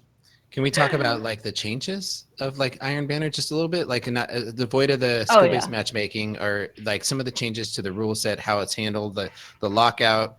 We talked about it last week as far as like where they announced what was going to happen, but this is the first time we've been a chance to play it. What do you guys think of the way that you when you go into a power play? Or it's interesting. It's an interesting twist. Because you can just snowball the game super hard, right? You get that power play, all zones lock for 20 seconds, and the other team can't do anything. So every kill you get during those 20 seconds gives your team 3 points. And any team that kill the other team gets to only get 1. So, and that's for 20 whole seconds. Mhm. But on the flip side, you actually, once the 20 seconds are done, all zones become neutral. Yeah. Right. So I've actually had a lot of like plays where it's like, we have that power play. And at the end of the 20 seconds, we actually lose control of the map because we slayed out so hard that they all spawn behind us. And then they get 2 zones. And then we're like, well, we just lost control of the entire map. Yeah. I was So going to it's say, Gigz, I was going to say that it seemed to me that the actual play in a power play is not to push. Yeah, kind of. It's funny. You get to a point where you get a power play and actually just control 2 of the zones and then let the other team sit in their spawn. And it felt like to me the power play times were less, they were less chaotic than, before, that people actually it actually got quieter. Mhm. The other team hid or jumped off the map. Yep. And which I thought was funny. I was looking at the kill feed. Respawn has been extended as well. Right, Yep, so they would 70 just seconds. jump off the map and then sit there and wait for their character to respawn. There needs to be a few changes to it. Like there should be death. Throwing yourself to your death should give the other team points. There needs to be suicide penalties in PvP. Yeah. Yeah. I've been saying this since D1. It's so stupid that if I pop my super, you can just jump off the map and it does not punish you at all. And all it does is punish me for being like making the correct play. Yeah. And Iron Band. That's the other thing. Like if I'm getting power played, I'm not trying to give up a death, so I'm literally just gonna run away and hide the Mhm. entire time you're power playing, Yep. and then try to take map control from you because they're getting hyper aggressive. That's right. It just there isn't a good play out of that. The hyper aggression gets you into their spawn. You make some points off of it, but then you lose control of mid and where they're spawning on the other side, because they're literally, you're in their spawn, so they will be spawning on the open spot when the timer's up. And it's just the timing of it feels really odd. I feel like they need to change a few things. How many games went to it. time for you guys? More so than in quick play. Yeah, right. Quite a few. Yeah. Yeah. Quite a few for I'd me. say I about haven't done too much 50%. Iron Banner, but I couldn't tell you. I would imagine a lot are going to time just because, It's so passive. Yeah, Yeah. the SBMM kicks in and people start laning hard, and then it's like, well, let's just relax. You get in and you're just like, oh no. Every hunter you come up to has a ugly face. It's awful. The the score is ugly face, 138 to 120, and time's up. Okay, interesting. Even when I was winning by so much and mercying them, I was like, this is not fun. I'm not having fun. I don't care that I'm winning. I'm bored. Yep. It's boring.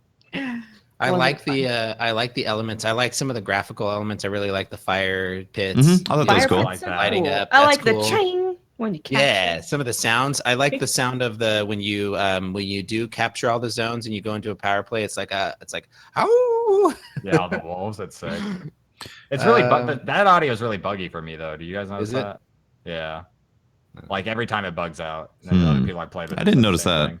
Yeah, I think those. Yeah, it's I like probably- them experimenting on control. I want to see more experiments like that, and I like them trying to make Iron Banner its own unique thing. I think I kind of wish they would have saved it for Forsaken, because this leaves kind of a bad taste for people, because it's the meta that is just laning hard, and the time to kill obviously plays hard in that as well, in the weapon system. I think it would have been really interesting to see this Iron Banner with power enabled, with the new weapon system, and with Forsaken time to kill and all that. Yeah, where your individual skill actually matters and holding hands isn't the best strategy. Yeah. Exactly. LBL Yeah. strategy for PvP. Yep. Yeah, it would have been great. Yeah. Yes. I do And- think. Oh, go ahead. No, I was gonna say that if in Forsaken they want to make Iron Banner a more competitive experience of quick play, then that's fine. Enable light, add skill-based matchmaking, and then we'll have brand new rewards that should be worth us sweating. Because right now, I don't need to go get frustrated, be bored, and sweat in a playlist when I have nothing to get. It's like, why am I here? Yeah. I don't need to be here. The most rare thing that you can get out of there is from Tess Everest, because she's selling the emote. Oh, you're right. Did you buy it though? I didn't. I bought the No. spindle emotes. I mean the skins, but not the emote from Tess. I bought the emote just to make people salty. Is it the one with the hammer? It's The working. axe? Yeah. Yeah. Yeah. Okay. Well, it's not a new one then. No. No, it's the same Oh, one. no, I It's bought really- that the first time. Yeah, I bought that the first Yeah. time. Yeah.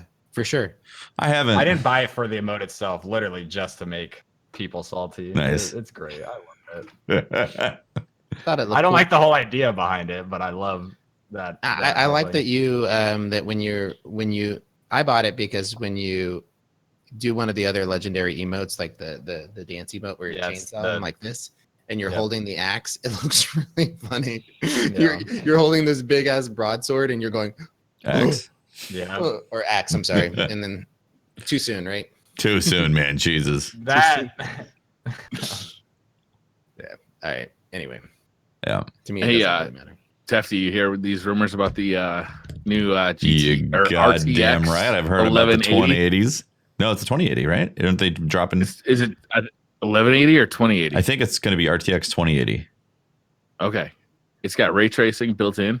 It's going to be faster than a GTX 1080 Ti. Yeah. I heard. Right? Yeah. It's like 50% faster than the 1080. But I don't know how much faster than the 1080 Ti.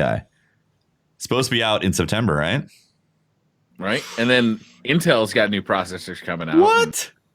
Yeah, AMD's got new processors coming out. There's a lot to figure out, though. I mean, honestly. If I was going to build a new gaming PC, I'd go with whatever latest Intel chip and a 2080. If I was going to build a new streaming rig, because I got 2 rigs, one for streaming, one for gaming, then I'd go with a super high core Radeon, a super high core AMD chip for my my streaming rig. Look, you can figure all this stuff out yourself. Hit me. Or you could just call On Air PC. Nailed it. Bam. Perfect segue. On Air PC is all about helping you get started in streaming, podcasting, or gaming. Let us help you build your dreams today at 330-850-1525. Tefty, hit him with the jingle. Let's get it. Boom, boom, bam. There you go. That's a start.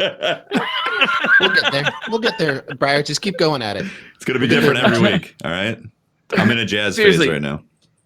If you're into PC gaming right now, and like if you're not into PC gaming, it's a really fun time to get into PC gaming because a lot of the complaints of PC gamers over the last 2 years have really come down. Graphics card prices have come way down. There's new chips. There's new motherboards. It's the wild, wild west out there. On Air PC can help you out. If you're into streaming, if you're into podcasting, if you just want to start checking out PC gaming, give On Air PC a call. 330-850-1525. Bam. You guys want to do some Twitter questions? Let's do it, man. Too bad. We actually did not get a single Twitter question this week. None? No, everybody's like, you know what?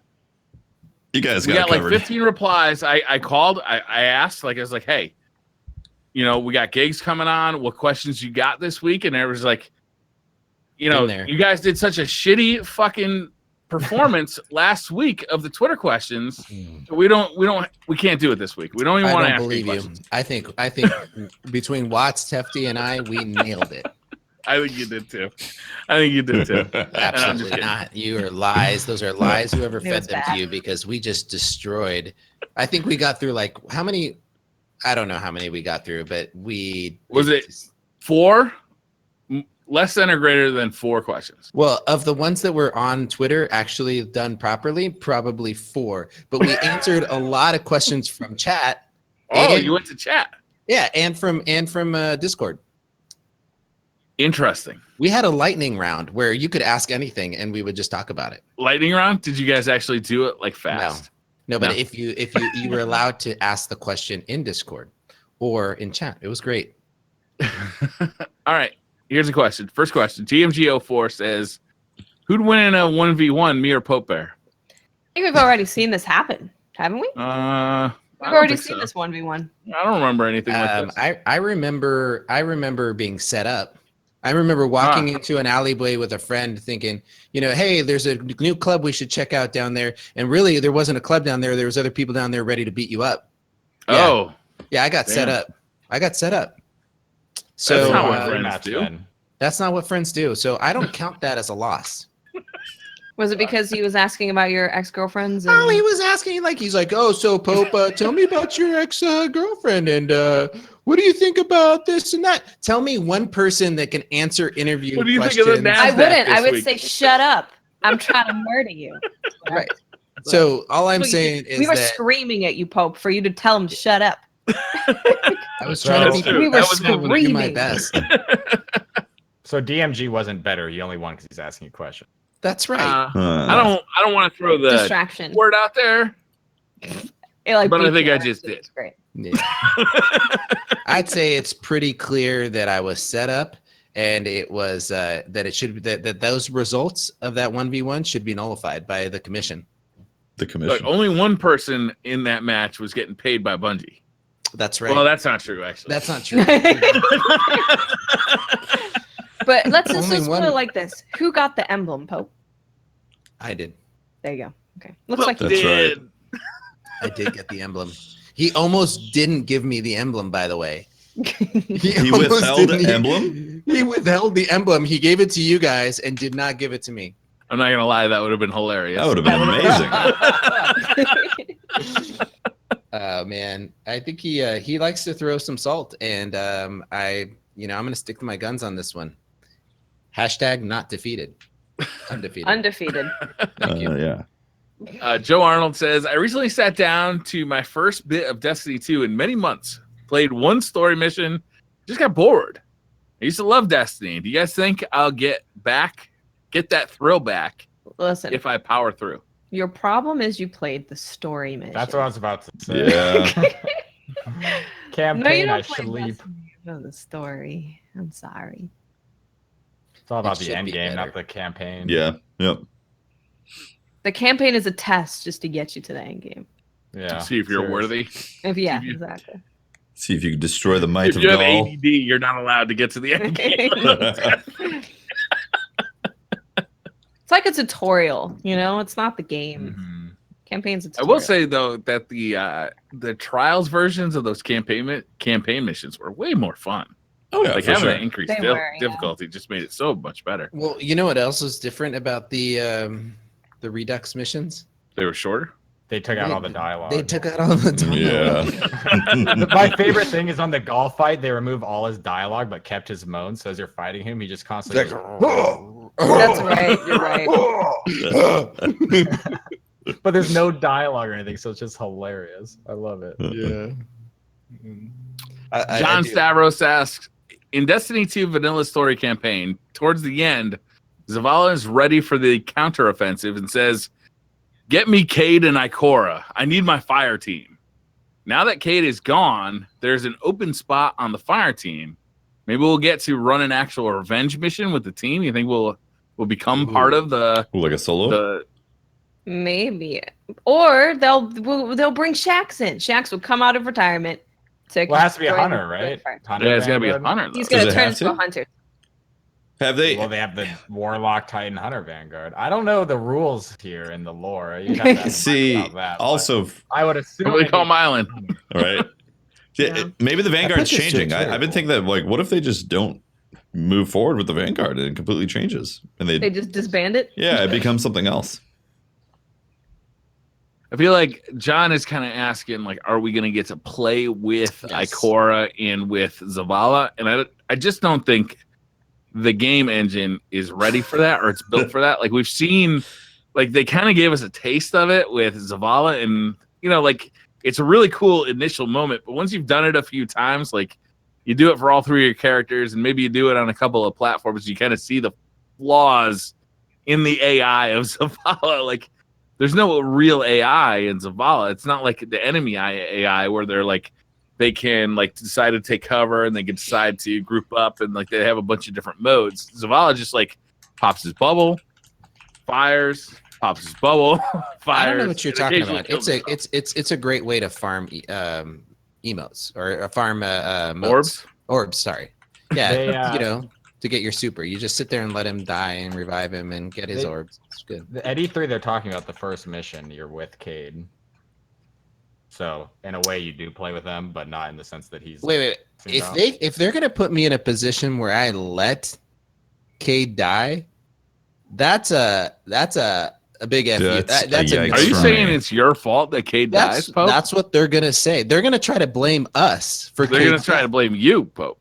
Probably me. You gotta avenge his death. You should have won the 1v1 with DMG, otherwise he wouldn't have died. Damn, man. Thanks. Wow. Are you saying that Jesus. DMG looks like Aldrin? No, I'm just saying that DMG was forced in a tough position and He you weren't looks a able to lot clutch like- up, you know? Interesting. Actually, The hair. you're hair. right. There's a lot of similarities. He does look a lot like Aldrin. Also, the fact that he would backstab his friends. That's absolutely true. So, I think there's a lot of examples. I think we've actually uncovered who the model that they built Aldrin's character off of. Thanks, Dylan. Appreciate that, man. Community manager. Community, yeah. More like backstabbing manager of people. Dalmatian Nation says, would you guys like to see the faded engram removed from Xur? Yes.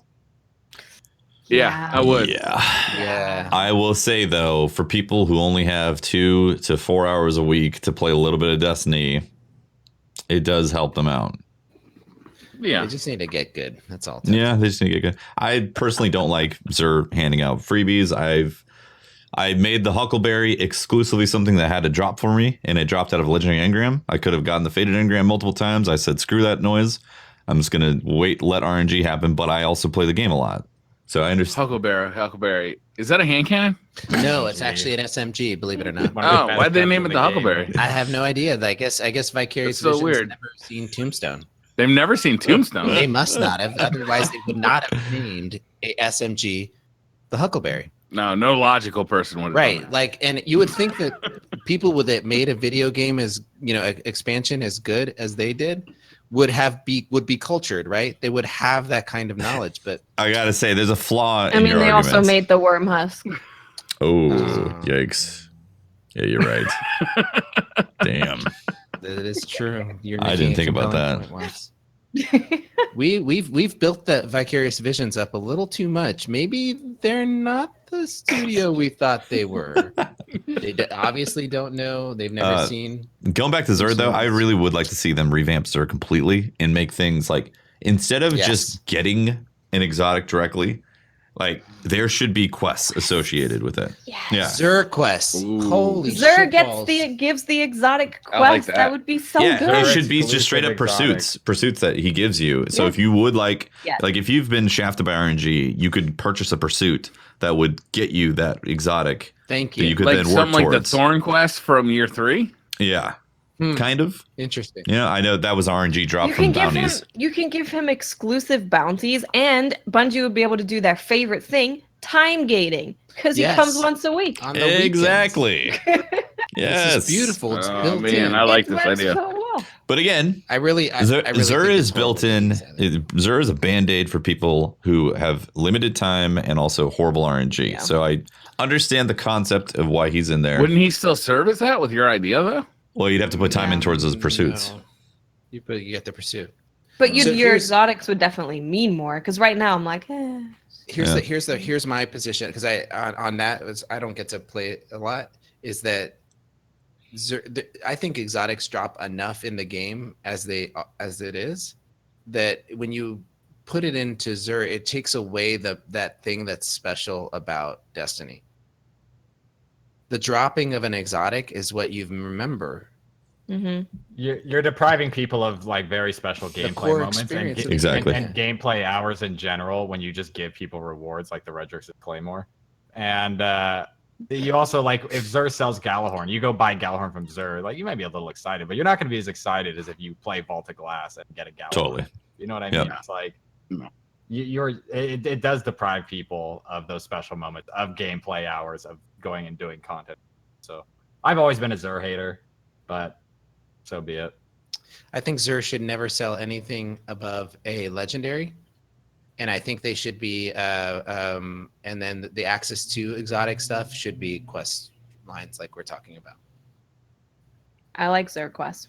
Yeah, Xur Quest is a good idea. Shirk Nasty says, would it be a good compromise to make Redrix broadsword an exotic? That way people who earn the Claymore can run it with Whisper and another exotic, while the rest of us have to make a harder choice about loadout. That's an elegant example. I don't like it, but I don't think I like it either. But I love the idea of calling it the Scrublord and having it say shame. Scrublord is pretty good. There should be some like choice that the player has to. There should be some benefit that is clearly not wiped away in the first month of the game, or week of the Forsaken being out, that you don't feel. You feel like your time was wasted. Isn't that what happens with MMOs though? Like when a new DLC comes out for an MMO, you basically just like forget about your old shit and just move on and start grinding for the new stuff. Yeah, like in Taken King, for example, they sunsetted all our year 1 gear, right? Like you could still use it, but it didn't like go forward with the new power levels. Just don't call it the same thing. It's the association that I think is tarnishing it. Brandon Harrell says, "What's your favorite off-meta weapon to use in PvP?" I like Nameless Midnight in PvP. Yeah, I enjoy it. It hits hard from a distance, and it has a good fire rate. And if you're smart with it, you can, Is the coup off meta? Not really. No, I see a lot of midnight coups. I would say old How fashioned. about the boop cannon? But that's not really off meta. I like the Prometheus lens because I can draw wieners on walls. It's pretty nice. Yeah, that's pretty good. That's Would you about it. consider New City off meta? People like to pair that with Fighting Line because New City has like quick draw, right? Like swaps. Oh, is that what they do? quickly. I've never used Fighting Line. Yeah, well, Fighting Line's fun. I hate grenade launchers. Yeah. like, with a burning passion, and a lot of people, they'll hit Fighting Line, instantly pull out New City, death. That is just Interesting. I like New City with finite impactor. Yeah. Actually, yeah, maybe. You like New City over Antio? Yeah, like you can get really good range with it. In fact, you can roll it for range for your masterwork, and it has like a fat range bar, and it's also 900 RPM instead of 600.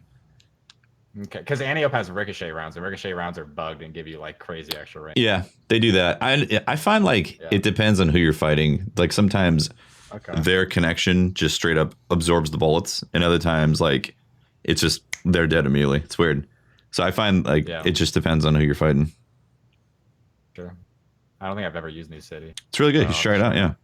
But yeah, finite impactor is the hand cannon from Iron Banner, and I've really enjoyed that thing. But I don't. That thing's 110, right? No, I think it's 140. 140. Yeah. Okay. Yeah, I don't like the 110s personally. Is the minuet off meta? I don't see it too often. Yeah. It's I don't pretty see it off often meta. anymore. I used to, but not anymore. I used to see it a lot, but I still like that gun. That gun's really good.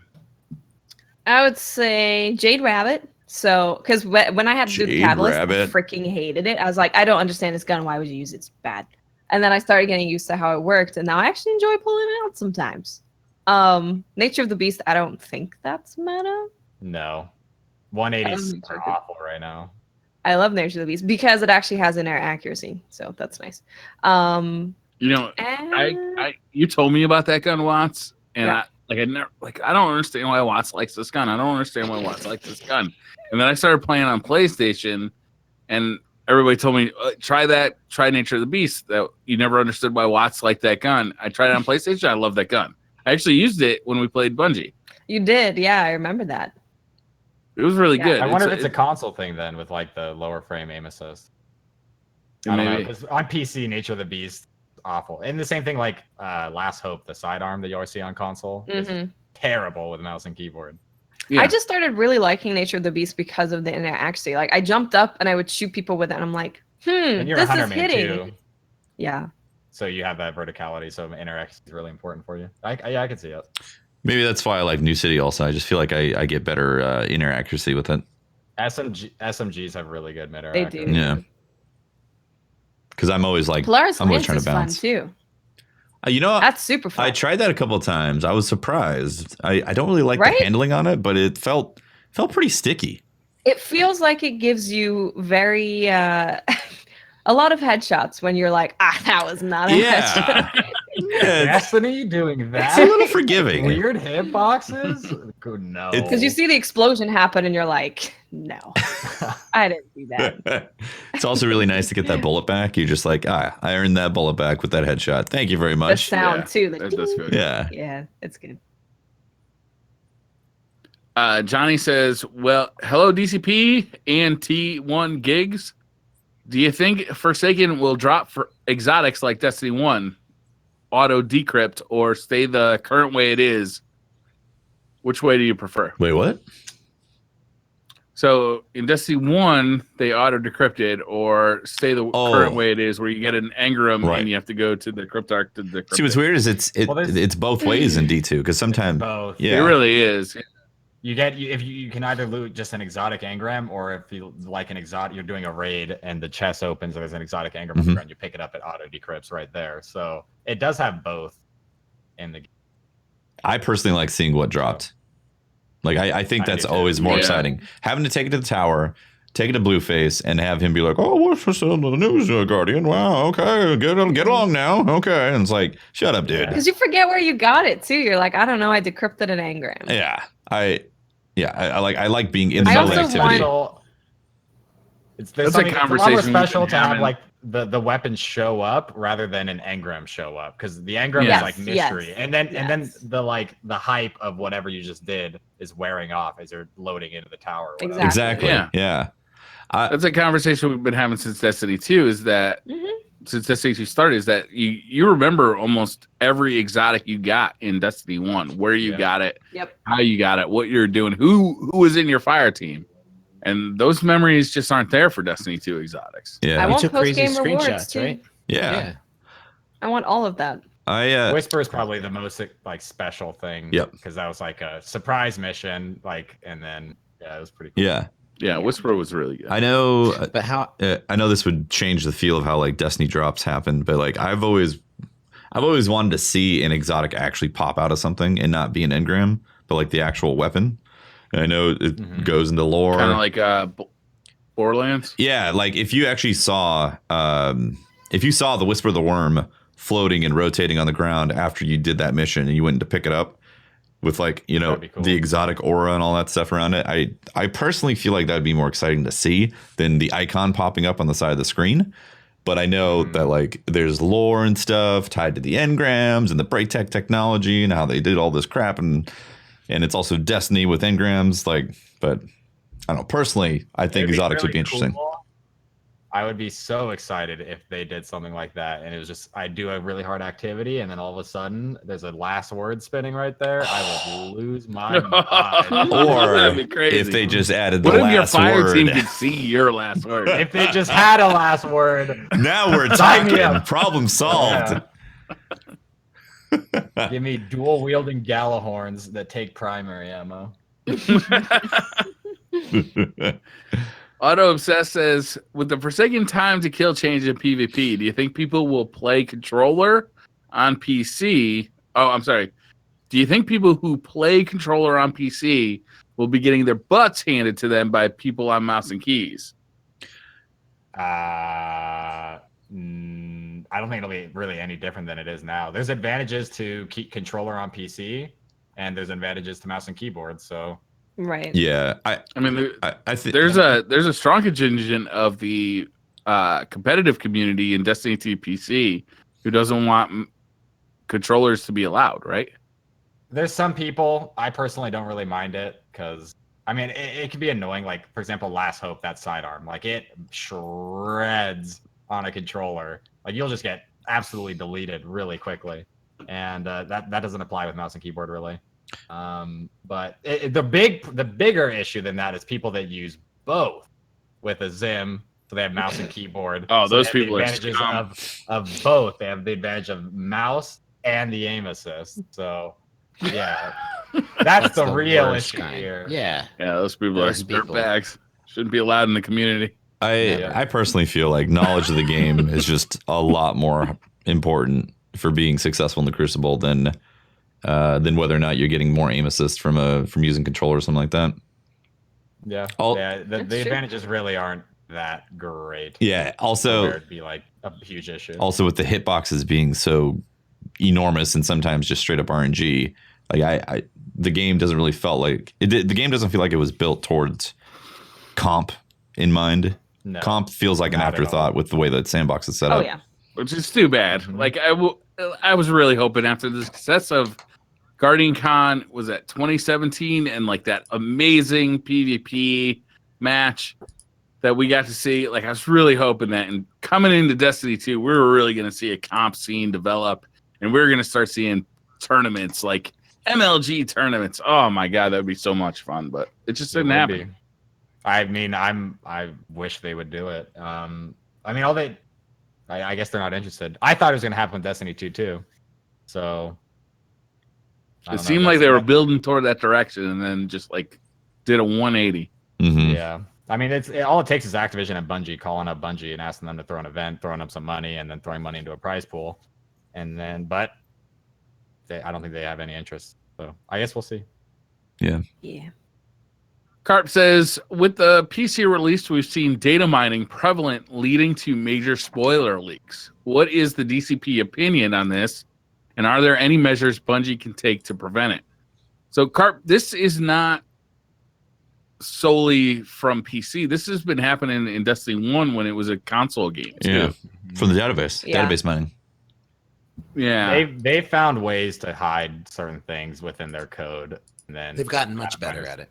Yeah, but people still are finding like certain items, and then reading the lore tab of it, and then or there's like soundbite that'll say like Savathun scream, and it's like, oh, and you're like, Savathun's in the right. game. Yeah. I mean, I don't like it. I like seeing, same with artists, same with movies, same with anything. I like seeing the finished product that the artist or the creator wanted it to be, because then you get still haven't read into the Game Informer stuff. I mean, I'm the not stuff that we didn't talk about it in this podcast. I haven't seen yet. I haven't seen it either. Everyone's like, "Oh, a massive leak." I'm like, I don't want to. Wait, none of you paid attention to Game Informer? No, not really. Not really. Like I saw a couple of the videos, but I didn't really want to read the articles that they were spewing out. We're like, we skate the line between talking about the news and just being ignoring the news and ignoring. Yeah, some of that stuff is really cool. I mean, I definitely feel like they showed a lot, so I totally like understand why you wouldn't want to keep reading it. I saw all of it, and some of the stuff they have is really cool, but I feel like I wish I didn't see it. You know what I mean? That's the feeling I'm avoiding, Gigz. Like that's what we're doing. That's why we're ignoring. That's straight up like I don't want that feeling going into first sake and being like, oh yeah, of course I knew about this happening. Yeah, like because my favorite. I was just like my jaw was Destiny dropped, and I just wanted to wish I would have experienced that myself. But yeah, what are you gonna say? Gigz, my favorite moment in Destiny was discovering like my first exotic. Mm-hmm. Like not knowing that exotics were a thing. I got the Thunderlord.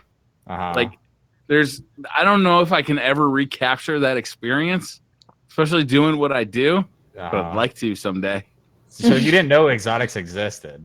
No, I didn't. That's crazy either. Because I don't know if you know this, but the very first video of Destiny, they show what exotics are, and it's a line that I reference all the time. But he goes, "Oh, a Thunderlord." Let me just go pick up my exotic loot, and then and you literally got the Thunderlord, so that's hilarious. I was very much a Call of Duty player. I thought I'd remain a Call of Duty player, and then what was it? What was the Call of Duty that came out same year as Ghosts? Advanced Warfare. Oh, Warfare. Advanced Warfare. And it was like that shut well, me I'm off. not a Call of Duty player anymore. I was like, let's give Destiny a chance. Yeah. Yep. I've been enjoying this Destiny game for the last 3 months. Let's keep going with this. I bought the big deluxe edition of Advanced Warfare, and I think I played like an hour of it, and I was just like, yeah, it was a bad game. This one's really tailored to Miss 5000 Watts and Gigz. So this one's from Dreadnought, and he specifies to you guys. Since no one ever uses the bottom tree of Night Stalker, should the tether bow be reverted back to kill on direct impact, just like D1, so the bottom tree of Night Stalker would be used again? That sounds totally OP, and tether should take longer to activate. It should only do a Longer half animation. shield damage, longer animation, and would you go so far to say that maybe shooting a tether bow should actually reduce your health in half also?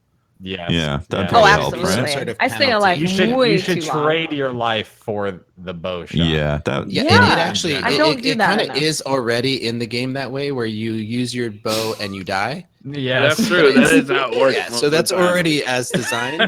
Make it an actual design. An actual design Not thing. not So an you actual use feature. it, you sacrifice You your explode. Mhm. It could Hold actually- up while it takes me 30 seconds to draw my bow back. They could use it as part of the lore. You know, your light is leaving your body You're like a bee. Mm. into.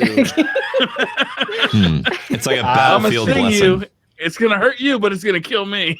To give a real answer, the bottom tree gives you 6 shots, right? Yeah, what it is? correct. Yep. If it could one hit, which it should, I would actually. Do you think they're going to change it? Have they talked about that? Like, have they said that they're going to adjust that? They've, The only they've talked thing- about a change to tether, but not it one-shotting. Nope. They just They it's going to talked about it. activate. It's gonna faster. activate faster, quicker. Yeah. which is good. It's good. It will But do what I it's feel supposed like to do. if you hit somebody in the face with a tether, it should take them out. It's a freaking I think arrow. it should. It's a so super. Die. Yeah. And it takes time to travel, and it takes time to pull the And bow. you gotta aim it. Yeah. See, this is the thing, right? You see a team. You want to use your tether against a team. It's not the kind of thing that you can run around and shoot at everyone. You want to use it against more than one person. Sure. If you can Yeah. aim it at one person and you can kill that one person, you Yeah. might stay Might. alive That to one kill the dude rest. who was like, "Oh, who's that? That?"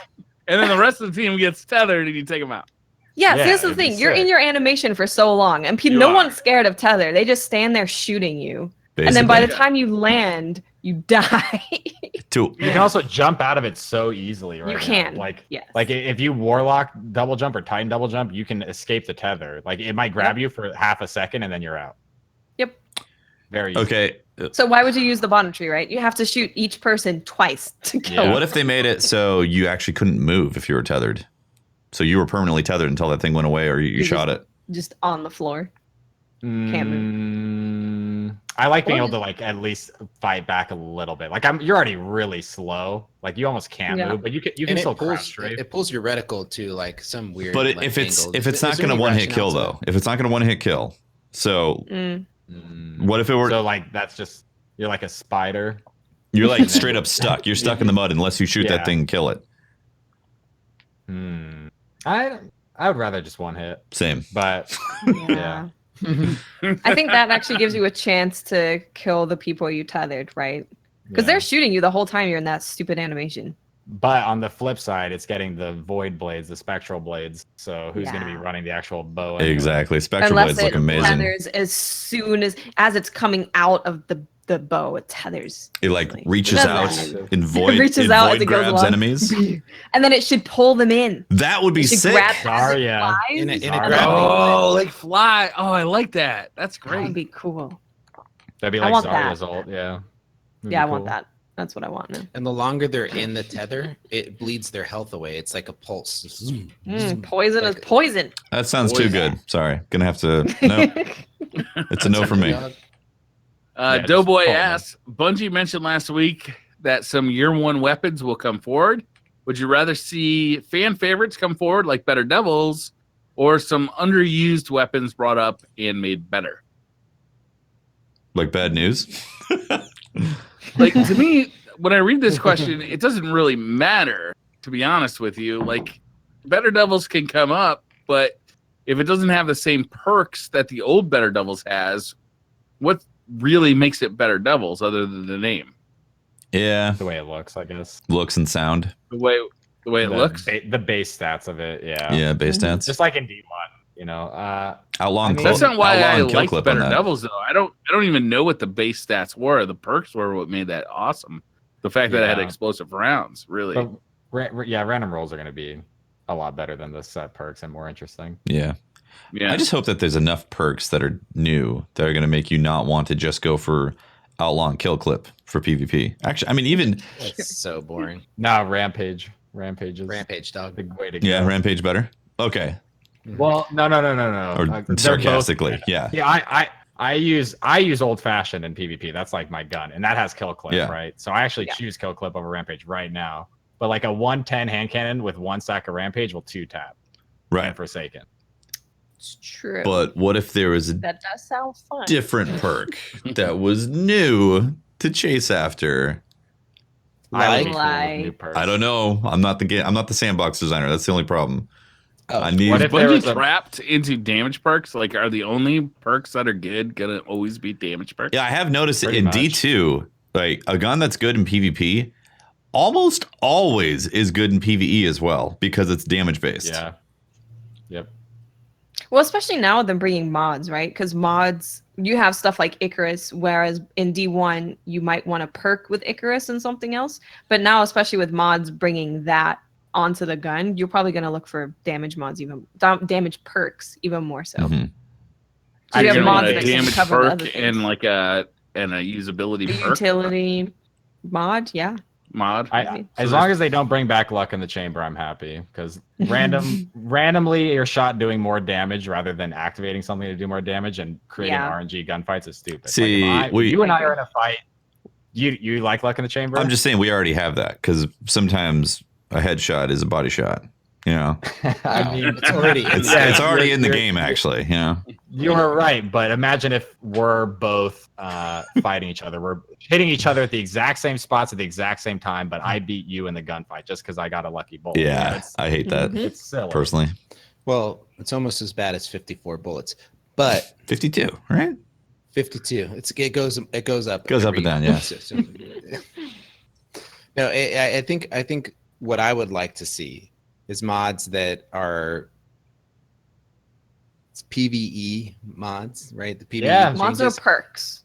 Perks. I'm sorry, the end mods that that just push the guns into these fanciful like ways. Yeah, Well, yeah. Go for it, Gigz. there probably will be like activity based mods and perks. Like we already had the raid perks; those are literally the only armor perks in the game. Mhm. So I mean that's probably gonna happen. Something like luck in the chamber, I'd be totally cool with only working in PvE. Yeah, yeah. You know, Mm-hmm. and they've done more of that separation between like PvE, PvP balancing. So I just like the being able to turn. I know this isn't associated with guns, but the creativity of being able to turn red bar guys into your allies. Do you remember Mhm. like that stuff that like was that? the artifact. Yeah, Yeah, that the you could punch artifacts. things. But I mean, that kind of creativity where you can use it to influence your gameplay and make the game fun, right? There's some mods with like increased boss damage, increase to combatants on vehicles, like stuff Mhm. like Yep. that. Yeah, Those I mods. hear those, and I think those are great, and it's going to make the game interesting. But my point is that I would love to see them go crazy with that, like just Yeah. Oh, yeah. I'd like to see perks that draw more along the lines of what the Icarus SMG does, and synergize even more so somehow. Again, I'm not the sandbox designer, so I don't know the ins and outs of what's possible. But like things that make you have to combo weapons together to create interesting damage, damage multiplications or circumstances that happen to the enemies. I think that's really interesting to do. The Icarus SMG right now, if you break a shield, it then makes your kinetic weapon do more damage for the crit, I believe. Some sort of Yep. fashion like that. So if there was things where you comboed certain kills fed into a perk that makes other perks do even more crazy stuff, like that's interesting to me from a PvE perspective for synergy and creating like interesting builds that isn't just straight up pure damage. Yeah. There is that perk that we saw in the Vidoc, not the Vidoc, but like that was what was it, Wolf's Howl or The Luna's Howl two headshots made the next bullet do extra damage. So then it was 2 headshots, and then all of a sudden a body shot did 88 damage and it killed on a 180 hand cannon, which that is now rumored, or I don't know if it's ever confirmed, but to be like the new Redrix's Claymore. Yeah. So the perk was literally get 2 headshots with this 180 hand cannon, and it seems to be your next bullet will do more damage for X amount of time. I think it was like 5 seconds. And and it even counted on another body shot. So yeah, this player literally with a 180 hand cannon, headshot, body shot, and then they just died Meta. on a 180. Yeah, That thing is going to be crazy good. yeah, it was pretty nuts. Sasori Kishi says, do you think we will see a white and green level bow? Oh, so you're like running around at the beginning of campaign of Forsaken and you get a white bow? We've never seen white and green level swords. Yeah. But That's they're 'cause not they don't exist, heavy. yeah. Yeah. I mean, Swords are it's heavy. possible, but like it's not going to become relevant later. You know. Yeah. Yeah. I think it's going to be more like the linear fusion rifles where like there's a few of them, like a small set Yeah. that exist. Yeah. Are there any white and green level linear fusions? No. There's just the Vice There's only Vice like legendaries. 2 legendaries. Yeah, like 2 4 legendaries. actually, I think. There's Crooked Fang, 4? Tarantula, there's Dead Ender, which is my personal favorite. Yikes, Dead Orbit. I think isn't there one more? Those are like came from faction stuff. Yeah, it's got Outlaw on it, so when you get a headshot, and like the crit, the crit box for those linear fusions are enormous, so it's really easy to get a headshot on that. Oh, and Man of War, that's the 4th one. Yep. Solar Phantom says, "What are the wildest changes you hope to see when Trials returns in season 4 or after season 4?" Oh my gosh. Are Better basically rewards. Trials of Osiris. It's gonna be fun. Trials of Osiris. DDoS protection. What? The return of the Mercy needs to come back. The Mercy Yes, boon. Absolutely. big time. Because the whole reason that was added to begin with was in case your internet goes out, your power goes out. You know, if something happens, and then it also is good. You have one game to lose, right? Yeah. Rewarding players for the effort that they're putting in needs to be a thing. Like the reward shouldn't be as good as the flawless rewards, but you should still reward players just for trying, right? And the flawless loot needs to actually be good and It needs relevant. to be really good. Yeah, and the armor should look good. Yeah, the Like- armor like is not really good. Yeah. Yeah, my biggest Armor, problem. I'm not a fan of the armor. My biggest problem with going flawless was that it was just straight up cosmetic, and Yeah. I need to have a weapon that I want to chase that's locked behind going flawless. Like that was Some of the weapons were really good, right? Like Darkest Before was really good. Yeah, but you could get them from your clan engram before. Yeah, that's a good point. That's how I got it. Darkest Before, like none of the things you can earn currently from Trials are like meta weapons. Like Darkest Before is like a 5th or 6th best pulse rifle, you know, and that's like the best thing you can get from it. So it's like, it really doesn't matter. The other thing that needs to go is 45-second intros. Oh my those intros god! are Yes, those are awful. They're 45 seconds long. That's really bad. Yep. Yeah. The comp intro is much less invasive. Yeah, it just shows both teams and then Just shows teams, yeah. Kind of like how it did in Trials of Osiris. Yeah. Yeah. They could just do one screen where they're both looking at it. We could just make it be Trials of Osiris, you know? Just add some really cool loot, add really good looking armor. Wait, good I got an weapons idea. to chase. Watts. They do it just like Trials of Osiris, but they use a slightly different name. Okay? Trials of Has the Brother same Vance. settings, Trials of same Brother- settings and everything, just a different name. And you can Trials of Ciriso. Yes. And then what do you think about that? Does that make it special? Trials of Shiro. Trials of Shiro. I want to see a Gambit version of Trials personally. I Oh, see that'd be Gambit. awesome. That'd be cool. Trials. If it was like Gambit, 4 games to go flawless, you have a Mercy, and I think that'd be way more exciting to me than anything Sounds way too awesome, Gigz. I'm gonna be super sad when Back it it up, doesn't Gigz. happen. Back it up. I take Elimination back. I think it was a pretty good game. Elimination was fun. It was exciting. I'm not Ethan that Bot excited says- about Elimination, honestly. It's like I did that for 2 years. That's true. Ethan Bot says the problem is that the game got less exciting. Like they Yeah, changed it Year and it 3 got sucked. less fun. Elimination was more fun than what when they it first changed came it out. to. Yeah. Yeah. Yeah. Ethan Bot says, "What were some things you enjoyed as a kid besides video games that you still enjoy to this day?" Video games taken over my life. What has? Video games have completely taken over my life. So there's nothing It's- else that you enjoyed as a it's kid a- that you still enjoy now? That's hard. I'll have to think about it. I mean, I love me some I used delicious to- food. That's, yeah, I still like do like An, that. eating. an incredible meal. I enjoyed that as a kid. I still enjoy that as today. It was a hobby was the question, right? Some things you enjoyed. Yeah. As a kid. I liked Star Wars as a kid, and I still really like Star Wars. So Yeah, there you yeah, that's a go. good one.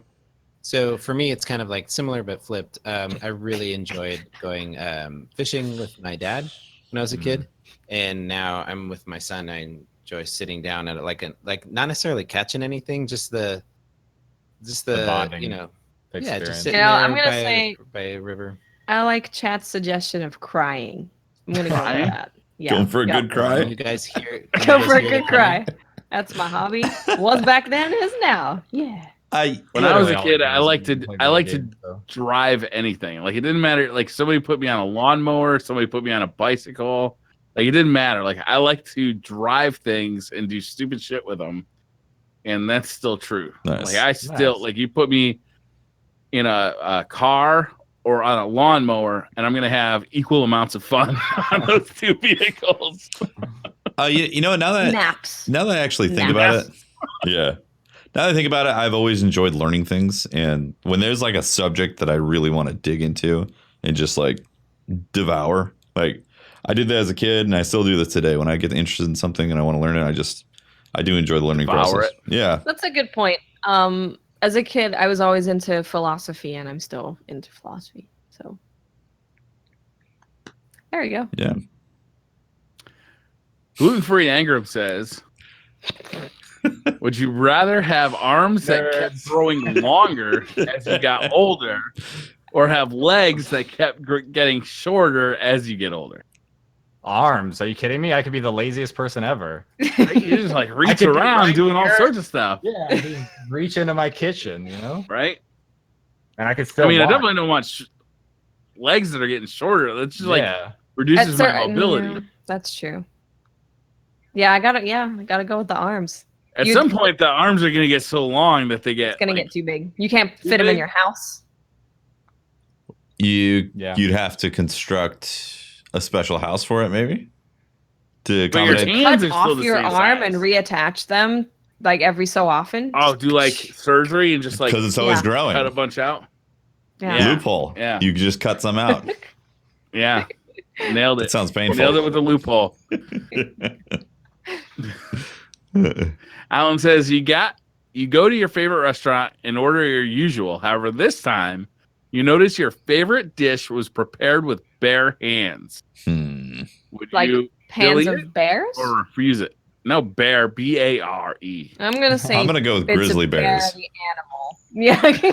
Grizzly bear hands I would prepared be your impressed food. and asked to speak to the chef. Be Look, like, is if Yogi the chef working? is a grizzly bear, I'm wanna eating that shit. I'm I petting. am not sending it back. No I'm gonna way. pet the. I'm gonna pet the grizzly bear. We're gonna have cuddles. I don't think that's a good idea, Watts. I know that they're He's they a look chef. they look like If teddy the bear, bears. this is a civilized bear who can Who's cook. preparing Oh, this food? is like one of them Russian bears. This is Ratatouille. Russian This is bear. the Ratatouille bear. movie, but the bear. Yeah. I might have seen a Bear different likes cuddles. Ratatouille. I don't remember any bears. I'm not letting a bear sit on my head. On your head? That's a good policy. Oh yeah, Ratatouille. The rat was on the head. Yeah. Okay. Yeah. I had to take a few jumps, but yeah, I get it now. Yeah. Yeah, I'm gonna go with eating the food Yeah, for there the you go. bear. Yeah. The bear food. I mean, I'm not sending it back. Yeah, you're gonna get No, mauled. I don't want. Yeah, it's a bad You idea. also usually can't see the kitchen, so they could be doing that, and you would never know. Yeah, and very true. that's why when you're leaving, you're like, "Hey, it was really good." Is that a bear? You prepared my food, man. And then you pet him. Four Michelin stars. Here we go. Yeah. We're gonna make a Disney movie. Yes. Mohegan 9 says, "Is urine a shark repellent?" What? Urine? Is I haven't urine heard that. a shark repellent? Let I me. don't I think would so. assume that every person who's ever gotten bit by a shark pissed themselves, and And it didn't I'm work gonna go because with they're no. dead. Yeah, I don't think so. I don't think urine. Yeah, I would say no. I don't think so. I think I want to I'm gonna say encourage. no. I want to encourage some of these people, some of the people leaving questions for the DCP crew, to explore the internet and Google and discover some of these answers. Look, It does not attract Google- them. Google- Oh, okay. That's good. Google is the anti-conversation, right? If you're out at the bar, you're having a good conversation. You know how to end it? you Google it. Someone Google pulls it. out Google. Yeah, and then everybody goes, "Huh," and then shuts up Imagine for the being next with 5 all minutes. your buddies and you're all high, super high, and you question the universe, and then you Google it and you find all the answers. Oh, That's it. That's no fun. That's a buzzkill. Yeah. You're like, oh, Thought I was on something. Never mind. Angel Eyes 66 says, choose one of these superpowers. Run fast backwards or to smell sound. Smell sound. Oh. I don't understand how smelling sound would be Run fast a back. benefit. Yeah. Also, it could smell bad for all you know. Yeah. Wait, the other one is You're run just fast doubling up on a sense you already have. Yeah. You're not like enhancing a sense. How The other one is run fast backwards, right? Yeah. Yeah, I mean that'd be good. That's the obvious choice. Right? That way, if you returned your steak to the bear chef and he's attacked you, you can run fast backward out of the restaurant. Yeah. You're good to go. Shit with his Later. paw. And you just run backwards. That does sound. As a musician, I'm gonna go with smelling sound. That sounds great, actually. I You can could probably see open sounds some if I get kind high of- enough, and it doesn't really. You could probably smell it if you get high on the right thing. Well, what if it smells bad? Then I'm not gonna listen Then to you it. can't escape it. What if Led Zeppelin smells like shit? What It if doesn't. the name? Trust me, What it doesn't. What if your partner, your wife, your husband, whatever, their voice smells really bad? Ooh. Yeah. What do you do? Oh, You see, I feel like the correlation between the quality and the smell, I think it would correlate. So if somebody kind of gets, A quality person smells good. well, yeah, that doesn't add up, Tefty. Some things taste really good but smell awful. Mm. yeah. I see. I'm That's thinking of it true. from like a spectrum type of basis, from like a mix point of view.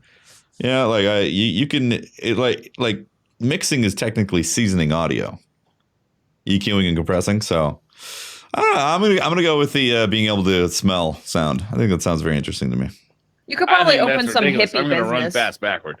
Hey, good luck. I'm gonna win the running- Boston Marathon backwards. Good luck being dead orbit, running away from your problems backwards. Swimming guy says, when you're going to make a PB&J sandwich, do you want to put the peanut butter and jelly on different slices of bread, or do you put both peanut butter and jelly on the same slice of bread? Okay, this completely depends on how the viscosity of the peanut butter is. All right, if you got like a really kind of drippy peanut butter, you're gonna have to split them up. But if you got like a peanut butter that's pretty firm, then you can put them on one slice. Mm. Mm. Mm. Yeah. Mm. Yeah. Mhm. Mm-hmm. I don't know what Next I did. question. Dan is alive. Also, if you had to choose between never being able to eat bacon in any form ever again or having to eat bacon in some manner at every meal, including like a light snack, which would you choose? Absolutely, 100% eating bacon every single day. Yeah, I'm sure anyone who eats bacon would say that they're gonna just put bacon on everything. You could, I'm not I feel doing like I it. would get I'm not doing it. I'm gonna really go no over bacon. it. Yeah, I'm with you. I'm- but Like, here's that the also thing means about you bacon. never can have bacon again. Here's the thing about I bacon. mean, Bacon is awesome because it's a special treat. No. If I ate Bacon bacon is awesome because every, it's delicious. every meal, no, if I ate bacon every meal every day, I would have died 10 years ago. I thought the question though makes it so you can have it every day though.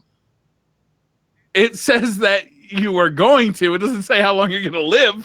No, this is a fantasy question. I'm assuming that the health problems of eating bacon every day are out the window. So Yeah. Okay. Keep assuming that. yeah, I'm going to say the thing about bacon, what makes bacon so good is that it's a special treat. You don't have it. If you had it every meal, it wouldn't be as good as it is. you can The have. thing about bacon is you only have it once a week, once a month. That's it, That's it. That's it. bro. I begin to think you don't really like bacon. I'm becoming. listen, bacon's just gluten free. It's all Tefty can eat. Bacon is delicious. I mean, you can have it in fried rice. You can have it on a burger. You can wrap jalapenos with it. You can have it on your salad with bits. I mean, All these things are great. All these things are great. Here's the other thing: if you want, let's say, a popsicle, you're gonna have bacon with No that, bacon right? in my popsicle, please. I'll hold on. wait. It's Ice it's cream. every day. It doesn't mean every meal. No. Every No, it's meal, every- everything every you eat, meal. even Everything a snack. you eat. You want a piece Everything of you eat candy? has bacon. Bacon. Yeah. Oh, You wanna- hold you up. wanna I thought ice You want cream? some Reese's Bacon. I thought it was a daily bacon in dose. that. I thought it was a daily No, dose no, of no, no. bacon. Daily No, dose, no, sign no. me up. Daily dose, sign me up. Every But, single yeah. wait. Reread the question to me one more time.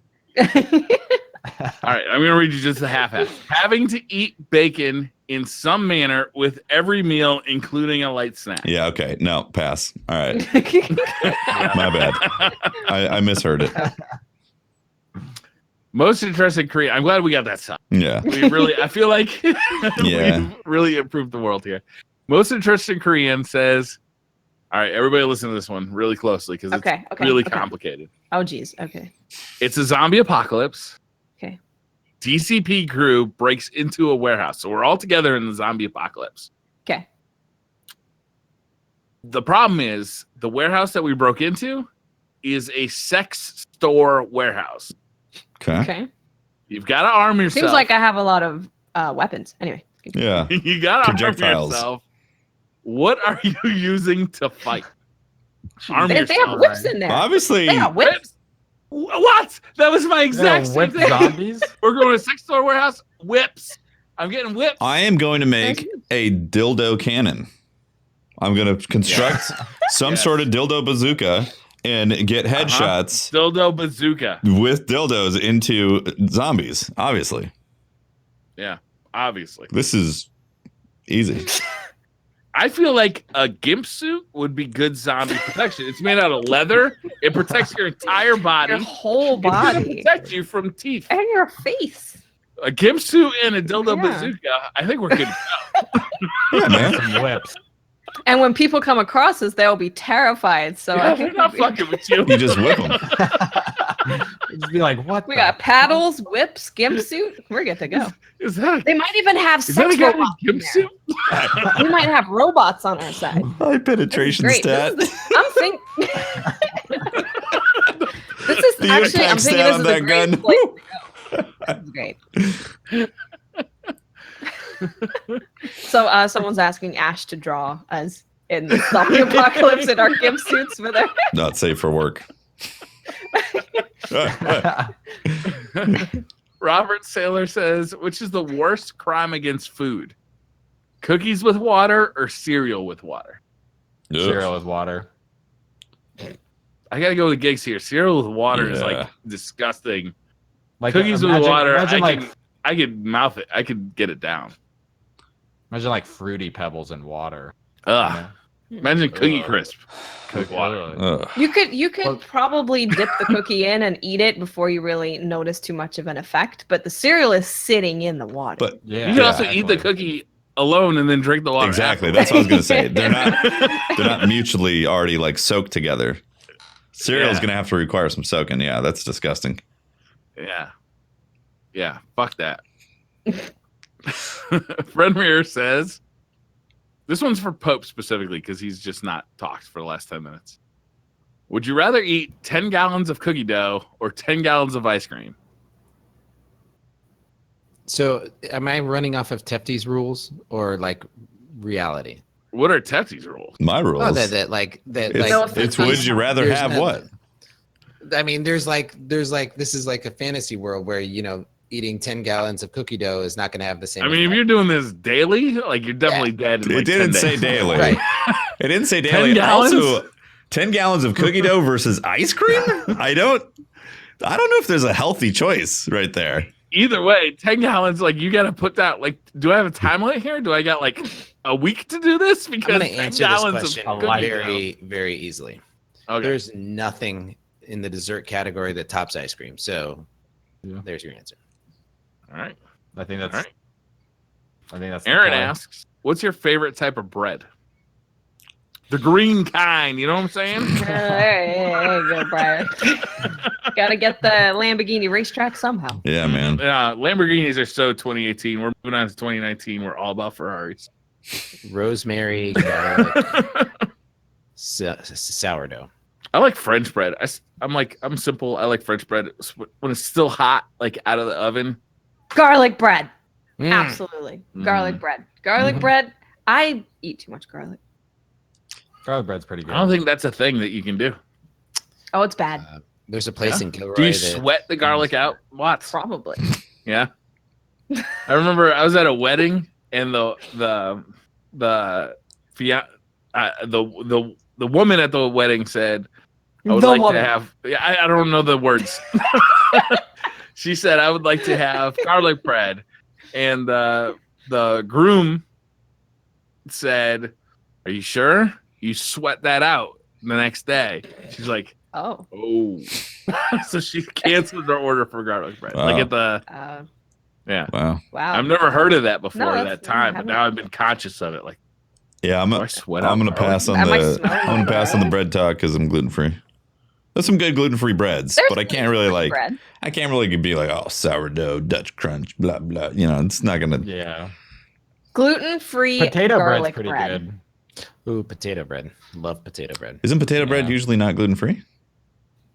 No. Yeah. It's not gluten. Yeah. Yeah, I don't really know about gluten free. If you put enough garlic on it, Tefty, it'll be good no matter what. I wish. I wish those rules just applied. sweat it out the next day. That'd be amazing. In college, I used to wait work at a restaurant that stayed up until open till 2 a.m, and then I would go work at a bakery at 2:30 a.m. So I would start baking bread at 2:30 a.m, and we made those large deli French loaves.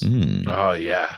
And I worked 2 jobs back to back, and I would be so exhausted that I'd be sticking the bread loaves were so warm. So my memories of bread is just smelling the fresh bread and crawling up onto the table where we rolled the dough and falling asleep.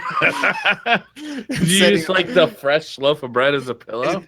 The dough, like the I feel like a Tempur-Pedic. So warm, and you just lay your head against it, and your head like slips into it. This sounds extremely unsanitary. Yeah, but, that's what they get for having college students do their, cooking. Good point. Jada's Alive says, I want to know if you need eye drops in one eye, do you feel the need to apply them to the other eye as well? No. I've never used eye drops. Yeah, I usually don't use them. So if I'm going to use one, and I put it in one eye, I'm like, oh my God, this one eye feels fresh and wonderful. Exactly. I want the other eye to feel the same. That's true. Yeah. Usually you put it in one eye, it'll make it feel fresh and great and amazing. And then you're like, gotta do the other eye. Should I start? It's like, should I start using my I don't eye apply drops? Gold Bond to one side. Never mind. Never mind. Should I start using eye drops? Well, what's the benefit of a eye drop? Contact it takes the red out. Gets the red out? It's like washing your hands, but your eyeballs. Washing my eyeballs, huh? Kind of. Mm-hmm. If you're really high and you have bloodshot eyes, it'll... Okay, let's say I'm not high and I don't have bloodshot eyes. What's the benefit of using eye drops? Well, if I never used feel them, so cool and fresh. Yeah. If you wear have you ever had like contacts dry eyes? I've had itchy, like allergy eyes. Yeah, there you go. Eye drops? Yeah. Yeah. Okay, cool. I don't know how to say this word. It's Hiebs. Hiebs? How many chickens would it take to kill an elephant? I'm gonna go with sheer weight. So you're gonna have to have an excessive number of chickens to equate to crushing the elephant. So, what? Maybe are these normal chickens? Let's assume they're normal. Yeah. Yes. Average size chicken. I'm assuming that the elephant is in a container, and you're going to open up the top. No, he does say the chickens and elephants do not have any weapons, and combat will take place in the middle of an open field. Oh. You're talking millions of chickens. You're literally talking millions of chickens because to create enough of a mass. Yeah, very quickly. Yeah, they're gonna have to attack in unison. Are these? Because if we're talking smart chickens, you we're said normal talking chickens. Yeah, Yeah, so they're not going to attack in unison. Hold up. Do these chickens have a degree in combat? Do they have martial arts training? I mean, they are blue belts in judo. Well, then they're not 10,000 chickens.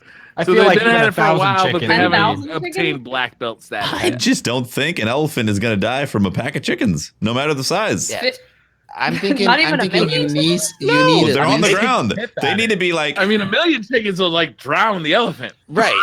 That's the thing. But the elephant just is like kaboom, kaboom, and then the chickens are spread out.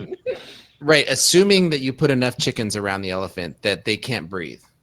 Well, it would nip the like feet and ankles to force the elephant to fall, and then I mean, only then. But that's Chickens are assuming fucking big. that the chickens are trained to have to take down the elephant.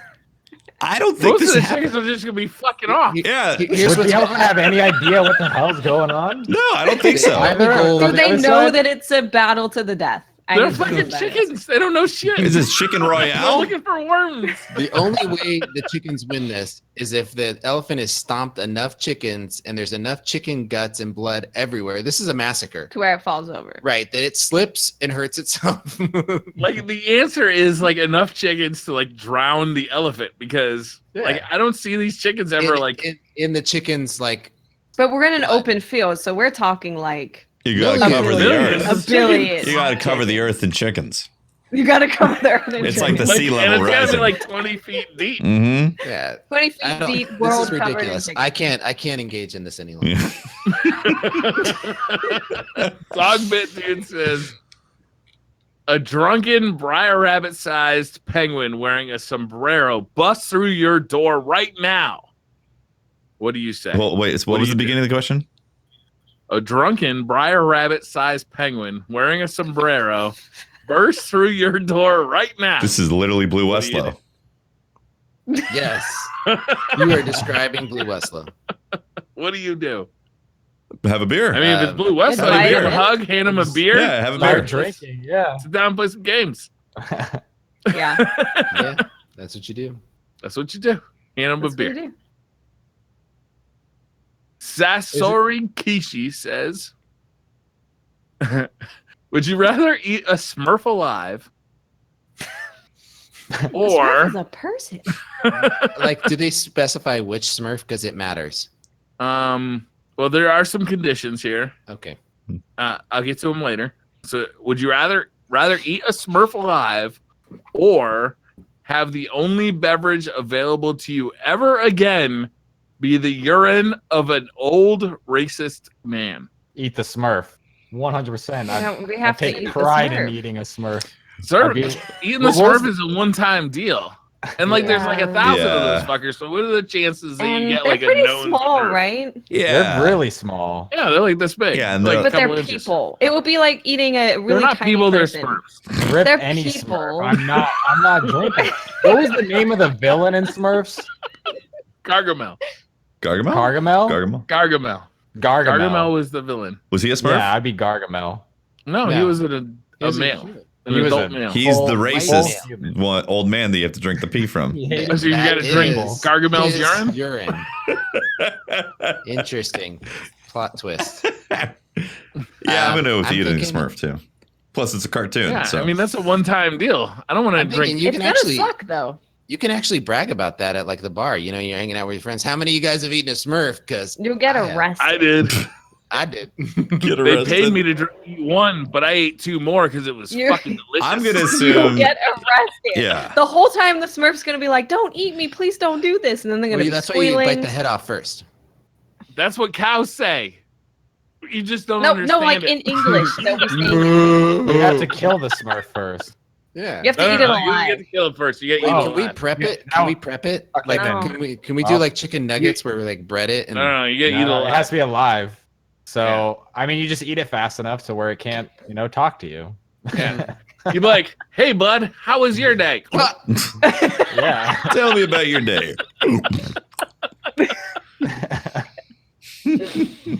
What if you that got develop a dark. taste for Smurf? That's Maybe unfortunate. that's- What if it was actually really good? Yeah. What if you What if developed a Gargamel- taste? This is what. What if you happened develop to a him? taste for racist urine? No, that's the What- worst part. What is? That's easy to find. How does racist urine taste any different from non-racist urine? Salty. You don't know. Have you Well, drank it? It's probably crazy That's a good salty. point. Maybe Gargamel was actually pretty reasonable, Maybe he was right all Smurfs along. aren't a race; they're a species. That's not. Oh my god, that is so.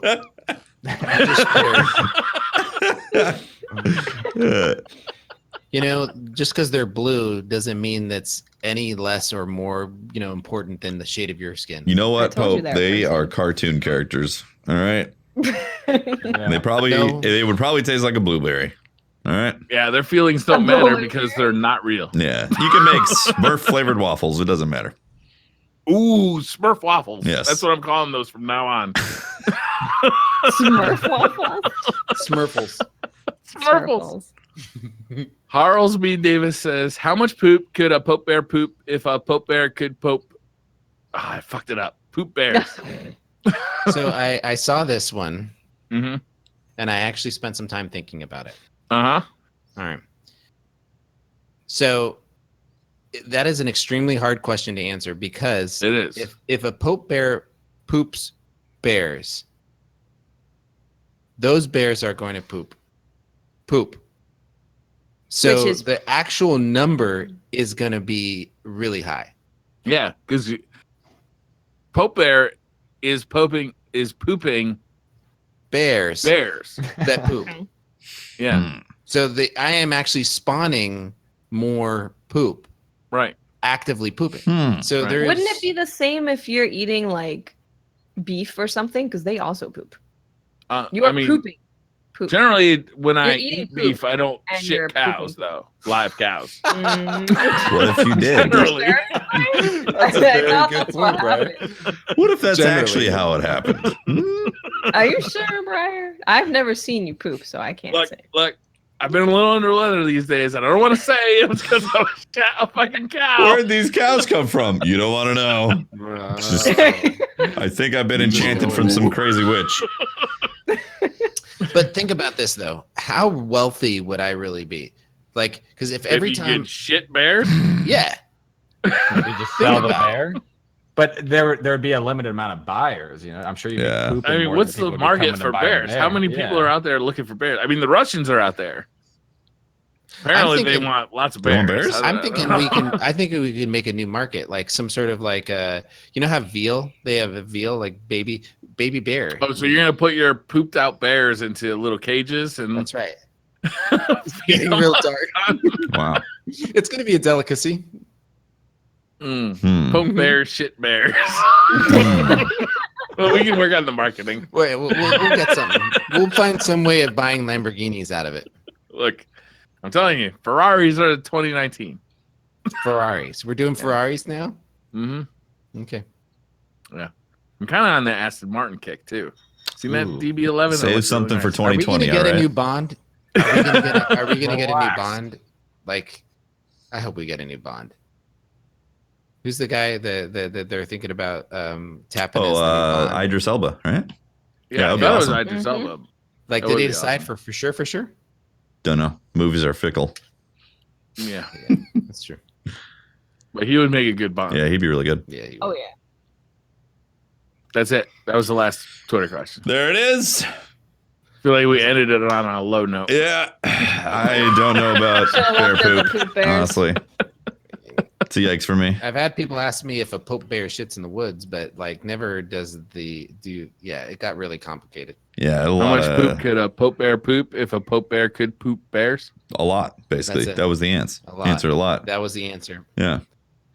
A lot. I mean, could you pass a bear through your anus? That's the real question. Yeah, I think you would be either dead or horribly injured for the rest of your life if you could pass a grizzly. Yeah. All I'm You'd saying need is that some pretty wide hips to do that. all Or I'm saying is that we could probably move on from this topic and be okay. all right, Probably. that is the episode, guys. Thank you very much for watching episode number 98. If you want to find more on me on the internet, I am Tefty Teft at Teft on Twitter. Catch my streams, twitch.tv/TeftyTeft.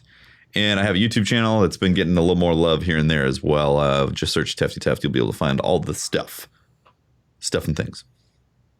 I'm Briar Rabbit. You can talk to me at the Briar Rabbit. You can watch my streams weekly or weekdays at 1 p.m. Eastern, or check out my YouTube channels. I got two of them now: the regular Briar Rabbit channel or Briar on Tech. I am Miss 5000 Watts. You can find me on Twitch, Twitter, and YouTube if you just type in Miss 5000 Watts. Go ahead, Gigz. Oh, I'm Gigz. Twitch.tv/Gigz, Twitter /T1Gigz, and yeah, thank you for having me on. It's been a lot of fun. Thanks for being on, man. He's like, I thought this ended an hour ago. It could have for him. So this has been Pope Bear. You can find me on Twitter at Pope Bear. Make sure to find our social media and follow it. It's at DCP_live on Twitter and at DestinyCompod on Instagram. We've got a really great lineup coming for you guys this month. We're prepping for Forsaken's launch, and on our roadmap that we have pinned on our Twitter account, we've got coming up is Gamescom. After that, we're looking at talking to Paul Tassi from Forbes. I'm looking forward to that one. That's gonna be a good one. That's gonna. Yeah, we've had him on before, and he's a good he's a really great guest. And I loved how you put in his promo like 5 things I love about Destiny. What was it? Yeah. It's five things you wish you knew about Destiny 2. Yeah, that was a good one. I always give him a hard time about that because his titles are so clickbait. But you know, he writes good articles, and he's a true fan of the game. He plays a ridiculous amount, and I appreciate that about him. No doubt. And then we've got True Vanguard coming on. He's going to be on for our big episode 100. So our big, the big one. What are we doing for episode 100? Is Tefty getting a butt tattoo? Something. We are not talking about it right now. Yeah. We still have to do our group cosplay, by the way. Oh, maybe we should do that for episode 100. We may just do that. We're going to come up with something cool. Cosplay as Destiny what episode players. Is this? What episode are we in right now? We're in 98. Ooh, shit. We only have 2 weeks. Yeah. And then PAX West happens, and then the Forsaken launch happens right after that. And we sit down as just the crew, and we'll delve into the Forsaken special on episode 101. And right after that, the next week, we'll go into it with Datto. All things Forsaken PvE with Datto does, DPS. And then then we get into another episode with our friend Triple Wreck. And after that, we will have a Joe Blackburn and Andrew Hops. They are the two, they're design leads for artists for the raid. And we're going to get into and talk about the new raid. Can't wait for that. That's going to be fun. So that's going to be a lot of fun. And I didn't have enough room on the graphic, but right after the raid, I plan to have, so it's set up so that we go lead up to meeting with Bungie on the raid. And then right after that, we have Bifon to talk about the lore. So cool. That'll be fun. It's going to be a cool kind of lead up, and we're happy you guys are with us on it. Could be awesome. So, yeah. All right. Thank you, guys. Yeah. Thanks for watching, guys. Really appreciate it. We will see you next week. We're going to roll credits and then do some sub readouts after this for the live stream. Thanks for watching, guys. Bye. Thanks for watching. Bye. Bye. Thanks for hanging out.